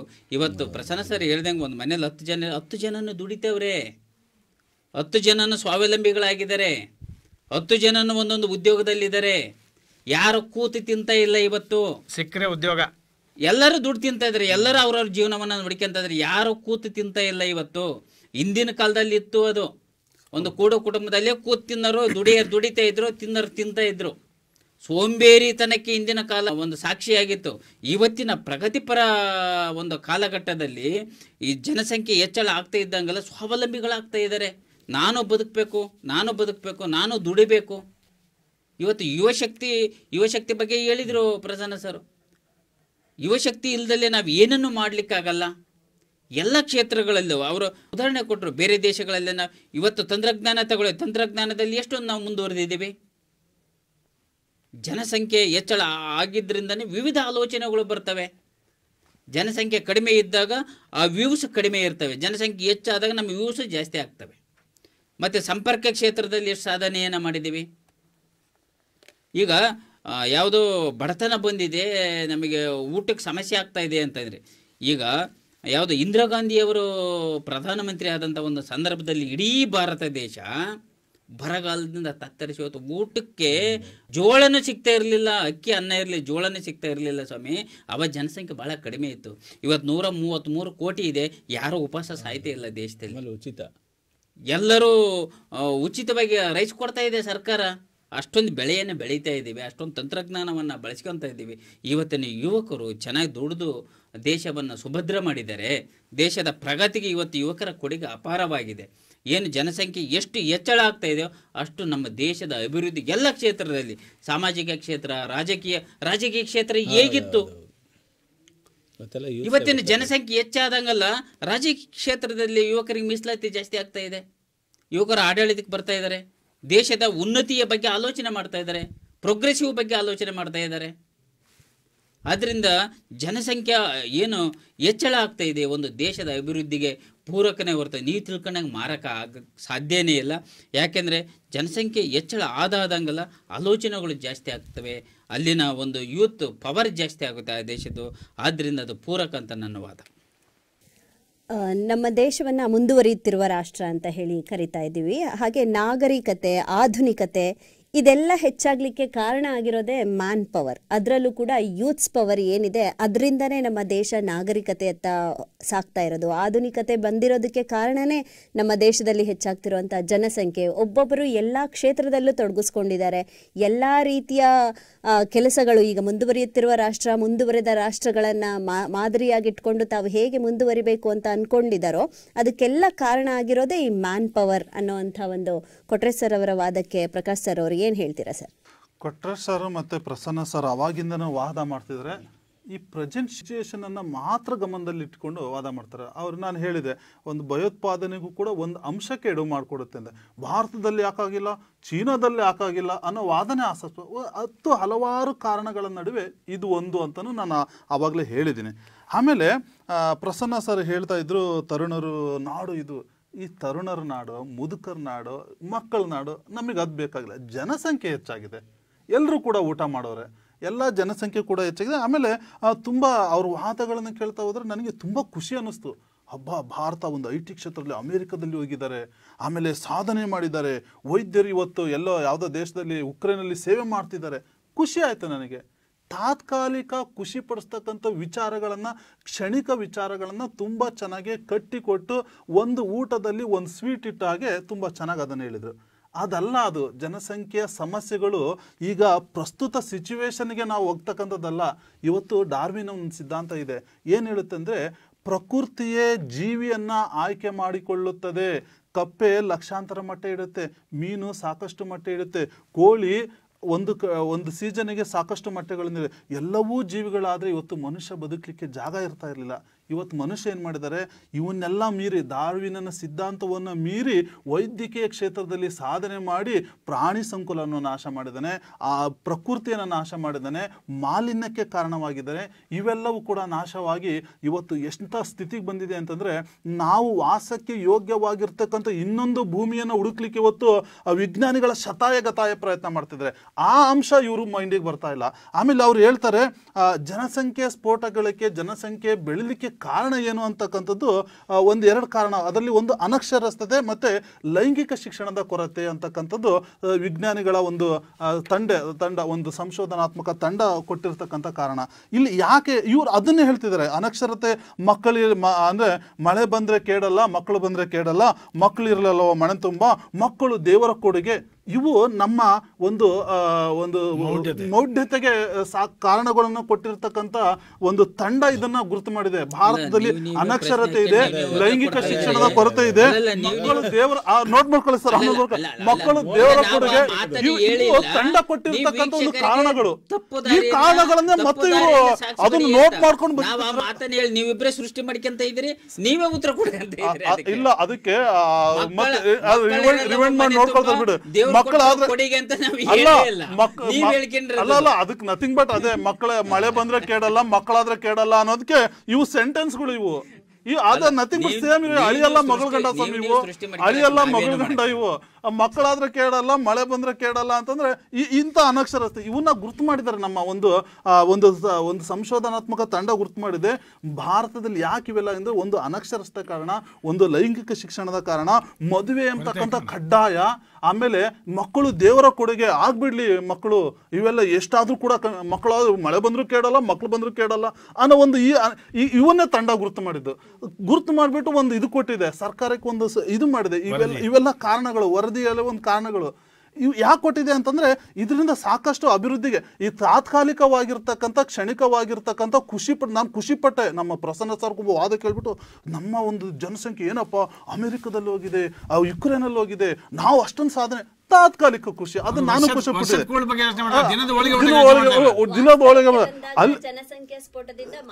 ಅಭಿವೃದ್ಧಿ ಕುಂಠಿತ ಆಗಿದೆ, ಪರಿಸರ ನಾಶ ಆಗ್ತಿದೆ, ಓಜನ್ ಪದರ ನಾಶ ಆಗ್ತಾ ಇದೆ. ಇವತ್ತು ಎಷ್ಟು ಮಟ್ಟಿಗೆ ಇದಾಗ್ತಾ ಇದೆ ಅಂದ್ರೆ, ಮುಂದೊಂದು ದಿನ ಸರ್ ನಮ್ಮ ಮುಂದಿನ ಪೀಳಿಗೆ ನಾವ್ ಏನ್ ಬಿಟ್ಟು ಹೋಗ್ತಿದೀವಿ ಅದನ್ನ ಈಗಲೇ ನಾವು ಥಿಂಕ್ ಮಾಡಿಬಿಟ್ಟು ನಮ್ಮ ಜನಸಂಖ್ಯೆನ ನಾವು ನಿಯಂತ್ರಣ ಮಾಡದೇ ಇದ್ರೆ ದೇಶದ ನಾಶನ ಆಗುತ್ತೆ. ಹೆಚ್ಚಳಕ್ಕೂ ಓಜೋನ್ ನಾಶ ಆಗ್ಲಿಕ್ಕೂ ಸ್ವಾಮಿ ಇದೇ ಪ್ರಕೃತಿ ನಾಶ.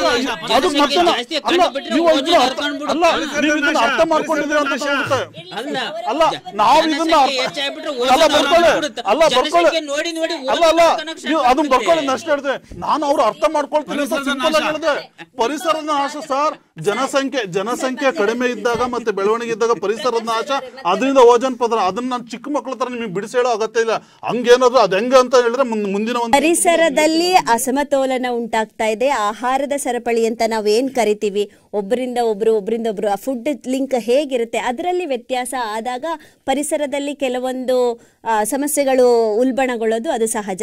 ಅದನ್ನ ಪ್ರಕಾಶ್ ಸರ್ ಅವರು ಹೇಳಿದಂತ ವಾದವನ್ನ ನಾನು ಪ್ರಸನ್ನ ಸರ್ ಅವರಿಗೆ ಕೊಡ್ತಾ ಇದ್ದೀನಿ. ಅವರ ಒಂದು ವಾದಕ್ಕೆ ತಮ್ಮ ಪ್ರತಿವಾದ ಏನು ಸರ್? ಈ ಕ್ಷಣಿಕ ಅಂತ ನೀವು ಸಂತೋಷ ಪಟ್ರಲ್ಲ, ಅದನ್ನು ಕಂಟಿನ್ಯೂ ಮಾಡಿ.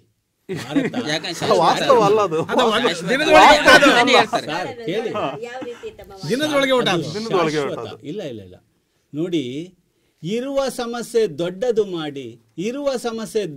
ಮಾಡಿ ಬದುಕು ಜಂಜಾಟ ಕಿಳಿಸಬೇಡ, ಇರುವ ಭಾಗ್ಯವ ಸೌಭಾಗ್ಯ ಮಾಡಿಕೋತಮ್ಮ, ಬ್ಯೂಟಿಫುಲ್. ಜನಸಂಖ್ಯೆಯನ್ನ ನೀವ್ ಯಾಕೆ ಮಾರಕ ಅಂತ ಕರಿತಾ ಇದ್ದೀರಾ? ಅರೆ ನಿಮಗೆ ಹೆಂಗ್ರಿ ಗೊತ್ತು? ಇವತ್ತು 60% ವೈದ್ಯರು ಅಮೆರಿಕಾದಲ್ಲಿದ್ದಾರೆ, ಮುಂದಿರಲ್ಲ ಅಂತ ಹೆಂಗ್ ಹೇಳ್ತೀರಾ? C think positive. 90% ಆಗ್ತಾರೆ. Think positive. ಇವತ್ತಿನ ಮಾತ್ರ ಇವತ್ತಿಗೆ ಊಟ ನಾಳೆಕಿಲ್ಲ ಅಂದ್ಬಿಟ್ರೆ. ಆಮೇಲೆ ಗುರುಗಳು ಹೇಳಿರು, 2 ಎಕರೆ ಜಮೀನಿದೆ, 4 ಜನ ಮಕ್ಳಿದ್ದಾರೆ, 6 ಎಕರೆಗೆ ಕಟ್ ಮಾಡಾಕ್ತಿವಿ. ಯಾಕೆ? ರೈತರ ಮಕ್ಳು ರೈತರಾಗೆ ಇರ್ಬೇಕಾ? ಹೊಸ ಯೋಚನೆ ಮಾಡ್ತೀವ್ರಿ. ಟೆಕ್ನಿಕಲಿ ಹಿಂದೆ ರಾಜರು ಅಟ್ಯಾಕ್ ಮಾಡಿಬಿಡರು, ಬೊಕ್ಕಸಕ್ಕೆ ದುಡ್ಡು ತುಂಬರು ಸ್ವಾಮಿ ಅಪಾರ್ಟ್ಮೆಂಟ್ ಮಾಡಿದಿವಿ. ಜನಸಂಖ್ಯೆ ಹೊಸ ಆಲೋಚನೆ ಮಾಡ್ರಿ. 3 ಬೆಳೆ ತೆಗಿತಾ ಇದೀವಿ ಸ್ವಾಮಿ, ಹಣೆ ಕಟ್ ನೀರ್ ನಿಲ್ಲಿಸ್ತಾ ಇದೀವಿ, 3 ಬೆಳೆ ಕಟ್ಟಿದ್ವಿ. ಎಲ್ಲಿ 1947ರಲ್ಲಿ ಇದ್ದಂತ ಆಹಾರ ಪರಿಸ್ಥಿತಿ ಇವತ್ತು ಇನ್ 20 ವರ್ಷಕ್ಕೆ ಬೇಕಾಗುವಂತ ಆಹಾರ ನಮ್ ದೇಶದಲ್ಲಿ ಇದೆ, ನಮ್ ದೇಶದಲ್ಲಿ ಇದೆ. ಅದನ್ನ ಇಡಕ್ಕೆ ಹೆಚ್ಚು ಕಮ್ಮಿ ಅದ್ರದ್ದು ಶೈತ್ಯಾಗಾರನೇ ಇಲ್ಲ. ಅದನ್ನ ಕಟ್ಸೋದೇ ಹೊಸ ಆಲೋಚನೆ. ಈಗ ಹೆಂಗೆ ಜಾಗ ಇಲ್ಲ, ಇಲ್ಲ ನಾವು ಪ್ಲಾನ್ ಮಾಡಿಲ್ಲ ಸರ್, ರಫ್ತು ಮಾಡ್ತಾ ಇದೀವಿ. ಆಮೇಲೆ ಇಡೀ ಜಗತ್ತಿಗೆ ರಫ್ತು ಯಾವ ಕ್ಷೇತ್ರದಲ್ಲಿಲ್ಲ. ನಾವು ನಮ್ಮ ಯುವ ಜನಾಂಗ ಒಬ್ಬ ಮಂಗಳೂರಲ್ಲಿ ನಮ್ಮ ಸ್ನೇಹಿತ, ಅವನ ಹೆಸರು ತಕ್ಷಣ ನಂಗೆ ಬರ್ತಾ ಇಲ್ಲ, ಬರೀ ಉಪ್ಪಿನಕಾಯಿಲಿ ವರ್ಲ್ಡ್ ವೈಡ್ ವ್ಯಾಪಾರ ಮಾಡ್ತಿದ್ದಾನೆ. ಬರೀ ಉಪ್ಪಿನಕಾಯಿಲಿ ಕೋಟ್ಯಾಂತರ ರೂಪಾಯಿ ಟ್ರಾನ್ಸಾಕ್ಷನ್ ಮಾಡ್ತಾ ಇದ್ದಾನೆ. ಹೊಸ ಆಲೋಚನೆ, ಹೊಸ ಪೀಳಿಗೆ ಸ್ವಾಮಿ. ನಾವ್ ಹೇಳೋದು ಒಂದಕ್ಕೆಯ, ನೀವ್ ಹೇಳೋದು ಯೂನಿವರ್ಸಲ್. ನೋಡಿ ಹೆಂಗಿದೆ. ಸತ್ಯ ಒಪ್ತೇನೆ ಸತ್ಯ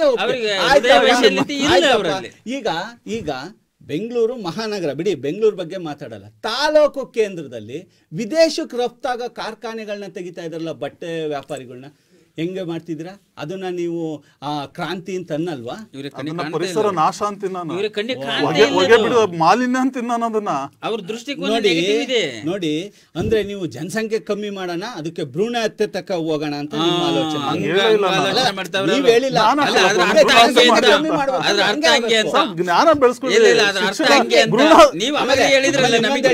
ಶಿಕ್ಷಣದ ಕೊರತೆ ಇದೆ ಸ್ವಾಮಿ. 1947ರಲ್ಲಿ ಶಿಕ್ಷಣ ಎಷ್ಟು % ಇತ್ತು, ಈಗ ಎಷ್ಟು %? more than 80% we are achieving. ಮತ್ತೆ ಯಾಕೆ ಜಾಸ್ತಿ ಆಯ್ತು ಸರ್ ಜನಸಂಖ್ಯೆ? ಪೊಟೆನ್ಶಿಯಲ್. ನನ್ನ ಹತ್ರ 100 ರೂಪಾಯಿ ಇದೆ, 110 ರೂಪಾಯಿ ಆಗ್ಬೇಕಾ ಬೇಡವಾ? ಬೇಡ, ಯಾಕಾಗ್ಬೇಕು? ಜನಸಂಖ್ಯೆ ಅದು ಕಟ್ಟದಂದ್ಮೇಲೆ ಯಾಕೆ? ನೀವೇ ಹೇಳಿರಲ್ರಿ, ಪ್ರಕೃತಿ ಆಯ್ಕೆ ಮಾಡ್ಕೊಳುತ್ತೆ ಅಂತ. ಯಾಕೆ ಬಿಟ್ಟು ಆಯ್ಕೆ ಮಾಡ್ಕೊಳದೆ? 100% ಇದ್ರೆ ಇವರೇ ಬರ್ತಾ ಇರ್ಲಿಲ್ಲ. ನೋಡಿ, ಆಮೇಲಿಂದ ನಾವು ಬರ್ಲೇಬೇಕು. ಜಗತ್ತಿನ ಉಚಿತ ಶಿಕ್ಷಣ ಬಗ್ಗೆ ಯೋಚನೆ ಸ್ವಾಮಿ. ಜಗತ್ತಿನ ಉಚಿತ ಶಿಕ್ಷಣ ಕೊಡುವ ದೇಶದಲ್ಲಿ ನಮ್ಮ ದೇಶದ ಎಷ್ಟನೇ ಪಟ್ಟಿ? 7 ಜನ ಜನಸಂಖ್ಯೆ ಜಾಸ್ತಿ, ವಿನಾಶ. 133 ಕೋಟಿ ಜನಸಂಖ್ಯೆ ಇರುವ ನಮ್ಮ ದೇಶದಲ್ಲಿ ಉಚಿತ ಶಿಕ್ಷಣವನ್ನ ನಾವು ಎಷ್ಟು ವಯಸ್ಸು, more than 14 years ಮಕ್ಳಿಗೆ ಕೊಡ್ತಾ ಇದೀವಿ. ಎಲ್ಲಿ ಸಮಸ್ಯೆ ಆಗ್ತಾ ಇದೆ? ಒಂದು ಹಂತಕ್ಕೆ ಕೊಡ್ತೀರಾ ಅಂದ್ರೆ ಇದ್ರ ನಂತರ ಹಿಂಗೆ ಬೆಳಿತಾ ಹೋದ್ರೆ ಕೊಡಲ್ಲ. 16 years ಈಗ ಜಾಸ್ತಿ 16 years ಹೈಸ್ಕೂಲ್. ಆಮೇಲಿಂದ ನಮ್ಮ ಶೈಕ್ಷಣಿಕ ಸಾಧನೆಗಳು, ನಮ್ಮ ಔದ್ಯೋಗೀಕರಣಗಳು ಹೊಸ ನಿಟ್ಟಿನಲ್ಲಿ ಹೋಗ್ತಾ ಇದೆ. ಅದು ಕಾರಣ ಜನಸಂಖ್ಯೆ ಹೆಚ್ಚಳನೆ. ಜನಸಂಖ್ಯೆ ಯಾವತ್ತೂ ಮಾರ್ಕ. ನೀವು ಆಲೋಚನೆಗಳನ್ನ ಗಮನಿಸಿ. ಒಬ್ಬ ಹಳ್ಳಿಯಲ್ಲಿರುವ ಹುಡುಗ ಇವತ್ತು ವಿದೇಶದಲ್ಲಿ ಪೇಟೆಂಟ್ ಅಂತ ಇದ್ದಾನೆ ಸ್ವಾಮಿ. ತನ್ನ ಆವಿಷ್ಕಾರಕ್ಕೆ ಪೇಟೆಂಟ್ ಅಂತ ಇದ್ದಾನೆ. ಅದು ಸಾಧನೆ ಅಲ್ವಾ? ಯಾವತ್ತು ದುಡಿಯುವ ಕೈಗಳಿಗೆ ನಾವು ವ್ಯವಸ್ಥಿತವಾದಂತ ಕೆಲಸ ಕೊಟ್ರೆ ಯಾವುದು ಮಾರಕ ಅಲ್ಲ. ನಾವು ಅವಕಾಶಗಳನ್ನ ಕೊಟ್ರೆ ಯಾವುದು, ನಾವು ಅವಕಾಶ ನಾವೇ ಯೋಚನೆ ಮಾಡೋದು. 30 ಜನ ಆಗ್ಬಿಟ್ರೆ ಹೆಂಗ್ ಮಾಡಕ್ಕಾಗುತ್ತಾ ಇಲ್ವಾ? ಹಂಗಾರೆ 700 ಮಕ್ಕಳಿರುವ ಶಾಲೆಗಳಲ್ಲಿ ಗುಣಮಟ್ಟದ ಶಿಕ್ಷಣ ಕೊಡ್ತಾ ಇದ್ದಾರೆ. ಹೆಂಗ್ ಸಾಧ್ಯ? ವ್ಯವಸ್ಥೆ ಮಾಡ್ರಿ, ಕ್ಲಾಸ್ ವೈಸ್ ಮಾಡ್ರಿ, ರೂಮ್ನ ಕೊಡಿ. ಅದು ಬಿಟ್ಬಿಟ್ಟು ಜನಸಂಖ್ಯೆ ಜಾಸ್ತಿ ಆಯ್ತು ತಲೆ ಮೇಲೆ ಕೈ ಹೊತ್ಕೊಂಡು ಕುತ್ಕೊಳಕ್ಕಾಗುತ್ತಾ? ಯು ಕನ್ವರ್ಟ್, ಅದನ್ನ ಹೆಂಗೆ ಪವರ್ ಮಾಡಬೇಕು ಅಂತ ಯೋಚನೆ ಮಾಡಬೇಕು. ಭಾರತ ಮಾಡ್ತಿರೋದು ಅದನ್ನೇ. ನೀವು ಜಾಗತಿಕ ಮಟ್ಟದಲ್ಲಿ ಭಾರತದ ಸಾಧನೆಯನ್ನು ಯಾವ ಕ್ಷೇತ್ರದಲ್ಲಿ ಸಾಧನೆ ಆಗ್ತಾ ಇಲ್ಲ. ಜನಸಂಖ್ಯೆ ಕಮ್ಮಿ ಇದ್ದಾಗ ಕ್ರೀಡಾ ಕ್ಷೇತ್ರದ ಸಾಧನೆ ಹೆಂಗಿತ್ತು, ಇವತ್ತು ಯಾವ ಹಂತದಲ್ಲಿದೆ? ಎಲ್ಲಿ ನಾವು ಕೈ ಕಟ್ಕೊಂಡು ಕುತ್ಕೊಂಡ್ಬಿಟ್ರು ಜನಸಂಖ್ಯೆ ಜಾಸ್ತಿ ಅದು ಅಂತ? ಒಲಿಂಪಿಕ್ ಎಲ್ಲಿದ್ದು? ಜನಸಂಖ್ಯೆ ಕಮ್ಮಿ ಇದ್ದಾಗ ನೀವು ಹೇಳ್ದಂಗೆ ಯಥೇಚ್ಛವಾಗಿ ಟ್ರೈನಿಂಗ್ ಕೊಟ್ಟು ಗೆಲ್ಲೇ ಇಲ್ಲ. See the plan, proper planning ಮಾಡ್ರಿ. ಯಾವುದು ಮಾರಕ ಆಗಲ್ಲ ಅನ್ನಕ್ಕೆ ಇದೊಂದು ಬೆಸ್ಟ್ ಎಕ್ಸಾಂಪಲ್. ಆಮೇಲೆ ಯಾವ ಕ್ಷೇತ್ರದಲ್ಲಿ ಹೆಣ್ಣು ಮಕ್ಳಿರ್ಲಿ ಗಂಡು ಮಕ್ಳಿರ್ಲಿ ಎಲ್ಲಿ ಕೈ ಕಟ್ಕೊಂಡು ಕೂತಾರೆ? ಎಲ್ಲಿ ಜನಸಂಖ್ಯೆ ಜಾಸ್ತಿ ಆಯ್ತು ಅಂತ ಯಾವ ಮನೆ ತಾಯಿ ಅಂದ್ರು ಮಕ್ಳನ್ನ ಒಳಗೆ ಕೂರ್ಸ್ಕೊಂಡ್ರೆ, ಹೋಗು ತಾಯಿ, ನಿನ್ನ ಇಷ್ಟವಾದ ಕ್ಷೇತ್ರ ಆರಿಸ್ಕ್ಯಾ, ದುಡಿ, ಎಲ್ಲರಿಗೂ ಸರಿ ಸಮನಾಗಬೇಕು. ಎಲ್ಲಪ್ಪ ಹಂಗಾರೆ ಮಾರಕ ಆಗ್ಬಿಡ್ತು. ನೀವು ಜನಸಂಖ್ಯೆ ಕಮ್ಮಿ ಇದ್ದಾಗ ಹೊರಕೆ ಬಿಡ್ತಿರ್ಲಿಲ್ಲ. ಹೇಳ್ತೀನಿ. ಭಾರತ ಜನಸಂಖ್ಯೆ ಯಾವತ್ತೂ ಸಮಸ್ಯೆ ಆಗದಂಗೆ ಪ್ರಾಪರ್ ಪ್ಲಾನಿಂಗ್ ಮಾಡ್ಕೊಂಡ್ರೆ ಎಲ್ಲ ಕ್ಷೇತ್ರದಲ್ಲೂ ಸಹಿತ ಸಾಧನೆಗೈಬೋದು ಅಂತ ಜಗತ್ತಿಗೆ ತೋರಿಸ್ಕೊಟ್ಟಿದೆ. ಯಾಕಂದರೆ ಯಾವ ದೇಶದ ಎದುರಿಗೂ ಕತ್ತೆತ್ತಿ ನಿಲ್ಲುವಂತಹ ಸ್ಥಿತಿಯಲ್ಲಿ ನಾವು ಇವತ್ತಿದ್ದೀವಿ. ಅದಕ್ಕೆ ಜನಸಂಖ್ಯೆನೂ ಒಂದು ಮಹತ್ತರವಾದ ಕಾರಣ. ಬೇರೆ ಏನೇ ಕಾರಣ ಇದ್ರೂ ಜನಸಂಖ್ಯೆ ಹೆಚ್ಚಳ ಒಂದು ಮಹತ್ವದ ಕಾರಣ ಆಗಿ ಇವತ್ತು ನಾವು ವಿಶ್ವದಲ್ಲಿ ಗುರುತಿಸ್ತಾ ಇದ್ದೀವಿ. ಮಾರಕ್ಕಾಗಕ್ಕೆ ಸಾಧ್ಯನೇ ಇಲ್ಲ. ವಿವೇಕಾನಂದ್ರ ಹೇಳಿದ್ರು, ನನಗೆ 10 ಜನ ತರುಣರನ್ನ ಕೊಡಿ, ಬದಲಿಸ್ಬಿಡ್ತೀನಿ. 10 ಜನ ತರುಣರನ್ನ ಕೊಡಿ, ವಿವೇಕಾನಂದ್ರ ನಾನು ದೇಶವನ್ನ ಬದಲಿಸ್ಬಿಡ್ತೀನಿ ಅಂತ ತರುಣರು. ವಿತಿನ್ 35 ಇಯರ್ಸ್ ಒಳಗಡೆ ಇರುವ ಮಕ್ಕಳುಗಳು 65% ಭಾರತದಲ್ಲಿದ್ದಾರೆ. ಇನ್ನೂ ಎಂಥ ಶಕ್ತಿ ಬೇಕು? ಇನ್ನೆಲ್ಲ ನಗಣ್ಯ ಶಕ್ತಿಗಳು. ಮಾನವ ಶಕ್ತಿನೇ ಅದ್ಭುತವಾದ ಶಕ್ತಿ. ಅದನ್ನ ಬಳಸ್ತಾ ಇದ್ದಾರೆ. ಬಳಕೆ ಸದ್ಬಳಕೆ ಆಗ್ತಾ ಇದೆ. ಖಂಡಿತವಾಗ್ಲೂ ಇದು ಮಾರಕ ಆಗಕ್ಕೆ ನಮ್ಮ ಯುವಕರು ಬಿಡಲ್ಲ. ದೇಶವನ್ನ ಮುಂಚೂಣಿಗೆ ತಗೊಂಡೋಗ್ತಾರೆ. ನೀವು ನೋಡಿ, ವಿಶ್ವಸಂಸ್ಥೆಯಲ್ಲಿ ಭಾರತ ಇಲ್ಲದೆ ಇರೋ ಯಾವ ಮಾತುಗಳು ನಡೆಯಲ್ಲ. ಯಾಕೆ ಸ್ವಾಮಿ? See the man power. ಜನಸಂಖ್ಯೆ ಹೆಚ್ಚಾಗಿತ್ತು. ಸದ್ಬಳಕೆ ನೋಡಿ, ಜನಸಂಖ್ಯೆ ಅದಕ್ಕೂ ಇದಕ್ಕೂ ಲಿಂಕ್ ಮಾಡೋದಲ್ಲ. ಹಾಗಾಗಿ ಸದ್ಬಳಕೆ, ಪ್ರಾಪರ್ ಪ್ಲಾನಿಂಗು ಗೌರವ ತರುತ್ತೆ ಸ್ವಾಮಿ. ಗೌರವ ತರ್ತಾ ಇದೆ. ಯಾವ ಕ್ಷೇತ್ರದಲ್ಲಿ ಭಾರತಕ್ಕೆ ಗೌರವ ಇಲ್ಲ? ಎಲ್ಲ ರಂಗಗಳಲ್ಲಿ ನೀವು ಸುಮ್ಮನೆ ಹಂಗೆ ಕಣ್ಣಾಯಿಸಿ. ಭಾರತ ಇವತ್ತು ಮುಂಚೂಣಿಲಿದೆ. ಅಮೇರಿಕದ ಅಧ್ಯಕ್ಷರು ಸಹಿತ ಯೋಚಿಸಿ ಮಾತಾಡ್ತಾರೆ. ಬಿಕಾಸ್ ಭಾರತ ಒಂದು ಪವರ್ಫುಲ್ ದೇಶ ಆಗ್ತಾ ಇದೆ. ಆ ಪವರ್ಫುಲ್ ದೇಶ ಆಗೋದಕ್ಕೆ ನಮ್ಮ ಜನಸಂಖ್ಯೆ, ಯುವಕರು ದೊಡ್ಡ ಮಟ್ಟಿನ ಕಾಣಿಕೆ ಕೊಡ್ತಾ ಇದ್ದಾನೆ. ಗೌರವಿಸೋಣ, ಆ ಸಂಪನ್ಮೂಲವನ್ನು ಗೌರವಿಸೋಣ, ಅಭಿಮಾನ ಪಡೋಣ ಅಂತ ಹೇಳ್ತಾ, ಜನಸಂಖ್ಯೆ ಸ್ಫೋಟ ಯಾವತ್ತೂ ದೇಶದ ಅಭಿವೃದ್ಧಿ ಮಾರಕ್ಕಾಗಲ್ಲ, ಬಳಸಬೇಕಷ್ಟೇ. ಆ ಬಳಕೆ ಇನ್ನೂ ಹೆಚ್ಚಾಗಲಿ ಅನ್ನೋದು ನಮ್ಮ ಆಸೆ. ಸ್ವತಂತ್ರ ಬರೋವಂಥ ಕಾಲಘಟ್ಟದಲ್ಲಿ ಇದ್ದಂಥ ಜನಸಂಖ್ಯೆ, ಆಗ ಅನುಭವಿಸ್ತಿದ್ದಂತಹ ಸಮಸ್ಯೆಗಳನ್ನು ನಾವು ಒಂದು ಕಡೆ ತಗೊಂಡಾಗ, ಮತ್ತು ಈಗ ಹೆಚ್ಚಾಗಿರುವಂಥ ಜನಸಂಖ್ಯೆ, ಈಗ ಇರುವಂತಹ ನಮ್ಮ ದೇಶದ ಸ್ಥಿತಿಯನ್ನು ಗಮನಿಸ್ತಾ ಹೋದಾಗ ನಮಗೆ ಹಲವಾರು ಅಂಶಗಳು ಬರುತ್ತೆ. ಆಗಿನ ಕಾಲಘಟ್ಟದಲ್ಲಿ ಸಮಸ್ಯೆಗಳು ಎದುರಾಗಿತ್ತು ಜನಸಂಖ್ಯಾ ಸ್ಫೋಟದಿಂದ. ಆ ಒಂದು ಕಾಲಘಟ್ಟದಲ್ಲಿದ್ದಂಥ ಜನಸಂಖ್ಯೆಯಿಂದ ಕೆಲವೊಂದು ಸಮಸ್ಯೆಗಳು ತಲೆದೋರಿರಬಹುದು. ಹಾಗಾಗಿ ಜನಸಂಖ್ಯಾ ಸ್ಫೋಟದಿಂದ ಅನಾಹುತಗಳಾಗ್ತಾ ಇದೆ, ಸಮಸ್ಯೆಗಳು ತಲೆದೋರ್ತಾ ಇದೆ ಅಂತ ಹೇಳಿ ಸರ್ಕಾರ ಜನಸಂಖ್ಯೆಯನ್ನು ನಿಯಂತ್ರಣ ಮಾಡಲಿಕ್ಕೆ ಹಲವಾರು ಯೋಜನೆಗಳನ್ನು ತಂತು. ಅದರಲ್ಲಿ ಆರ್ತಿಗೊಂದು ಕೀರ್ತಿಗೊಂದು ಮಕ್ಕಳು ಸಾಕು ಅಂತ ಹೇಳ್ತಾ ಇದ್ರು. ಹಾಗೆ ಮುಂದೆ ಮುಂದೆ ಬರ್ತಾ ಹೆಣ್ಣಾಗಲಿ ಗಂಡಾಗಲಿ ಮನೆಗೊಂದು ಮಗು ಸಾಕು ಅನ್ನೋ ಒಂದು ಘೋಷಣೆಯನ್ನು ಕೂಡ ತಂತು. ಯಾಕೆ ಅಂದರೆ ಜನಸಂಖ್ಯೆ ಅತಿ ಹೆಚ್ಚಾಯ್ತಾ ಹೋಯಿತು ಅಂದರೆ ಒಂದು ಸಮತೋಲನ ಎಲ್ಲಿ ತಪ್ಪುತ್ತೋ ಅನ್ನೋ ಒಂದು ನಿಟ್ಟಿನಲ್ಲಿ ಈ ಒಂದು ಘೋಷವಾಕ್ಯವನ್ನು ಹೇಳಿರಬಹುದು. ಅತಿಯಾದರೆ ಅಮೃತಾನು ವಿಷ ಅಂತ ಹೇಳಿದಾಗೆ. ಹಾಗೆ ನಮ್ಮ ಜನಸಂಖ್ಯಾ ಸ್ಫೋಟ ದೇಶದ ಅಭಿವೃದ್ಧಿಗೆ ಪೂರಕವಾಗಿದೆ ಅಂತ ತಂಡ ವಾದ ಮಾಡಿದಾಗ ನಿಜಕ್ಕೂ ಮಾನವ ಈ ಜನಸಂಖ್ಯೆ ಹೆಚ್ಚಾಗ್ತಾ ಇರೋದು ಒಂದು ಮಾನವ ಸಂಪನ್ಮೂಲವಾಗಿ ಪರಿಣಮಿಸಬೇಕು. ಯಾಕೆ ಅಂದರೆ ಅದು ನಮ್ಮ ಕೈಲೇ ಇದೆ. ಇಡೀ ಜನಸಂಖ್ಯೆ ಹೆಚ್ಚಾಗ್ತಿರೋವಂಥ ಜನಸಂಖ್ಯೆಯನ್ನು ಒಂದು ಸಂಪನ್ಮೂಲವನ್ನಾಗಿ ನಾವು ಪರಿಗಣಿಸಿದ್ದೇ ಆದಲ್ಲಿ, ಆ ಸಾಮರ್ಥ್ಯವನ್ನು ಆ ಜನಸಂಖ್ಯೆಗೆ ತುಂಬಿದ್ದೇ ಆದಲ್ಲಿ ನಮ್ಮ ದೇಶದ ಪ್ರಗತಿಗೆ ಒಂದು ರೀತಿಯ ವರದಾನವೂ ಕೂಡ ಅದು ಆಗುತ್ತೆ, ದೇಶದ ಅಭಿವೃದ್ಧಿಗೆ ಪೂರಕವೂ ಆಗುತ್ತೆ.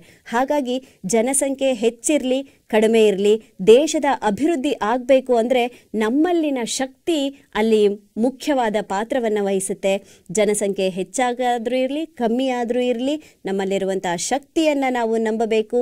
ದೇಶದ ಪ್ರಗತಿಗಾಗಿ ಶ್ರಮಿಸುವಂತಹ ಮನೋಭಾವ ಇರಬೇಕು, ಶ್ರಮಜೀವಿಗಳಾಗಬೇಕು. ಆಗ ಮಾತ್ರ ದೇಶದ ಅಭಿವೃದ್ಧಿ ಸಾಧ್ಯ ಅಂತ ಹೇಳ್ತಾ ಇಂದಿನ ಸಂಚಿಕೆಯನ್ನು ನಾವು ಇಲ್ಲಿಗೆ ಮುಗಿಸ್ತಾ ಇದ್ದೀವಿ.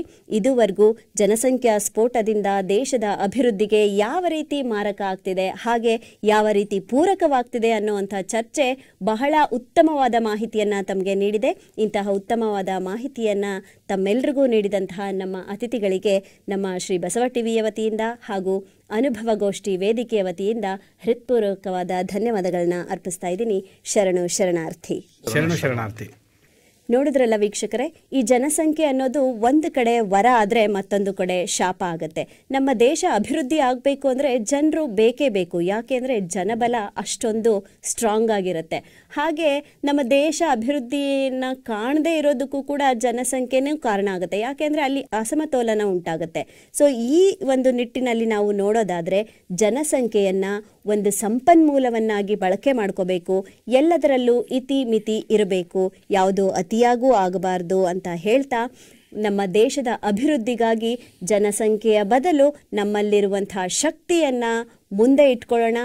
ನಮ್ಮ ಶಕ್ತಿ ಸಾಮರ್ಥ್ಯವನ್ನು ನಂಬುತ್ತಾ ದೇಶದ ಪ್ರಗತಿಗಾಗಿ ಶ್ರಮಿಸೋಣ ಅಂತ ಹೇಳ್ತಾ ಇಂದಿನ ಈ ಸಂಚಿಕೆಯನ್ನು ಇಲ್ಲಿಗೆ ಮುಗಿಸ್ತಾ ಇದ್ದೀನಿ.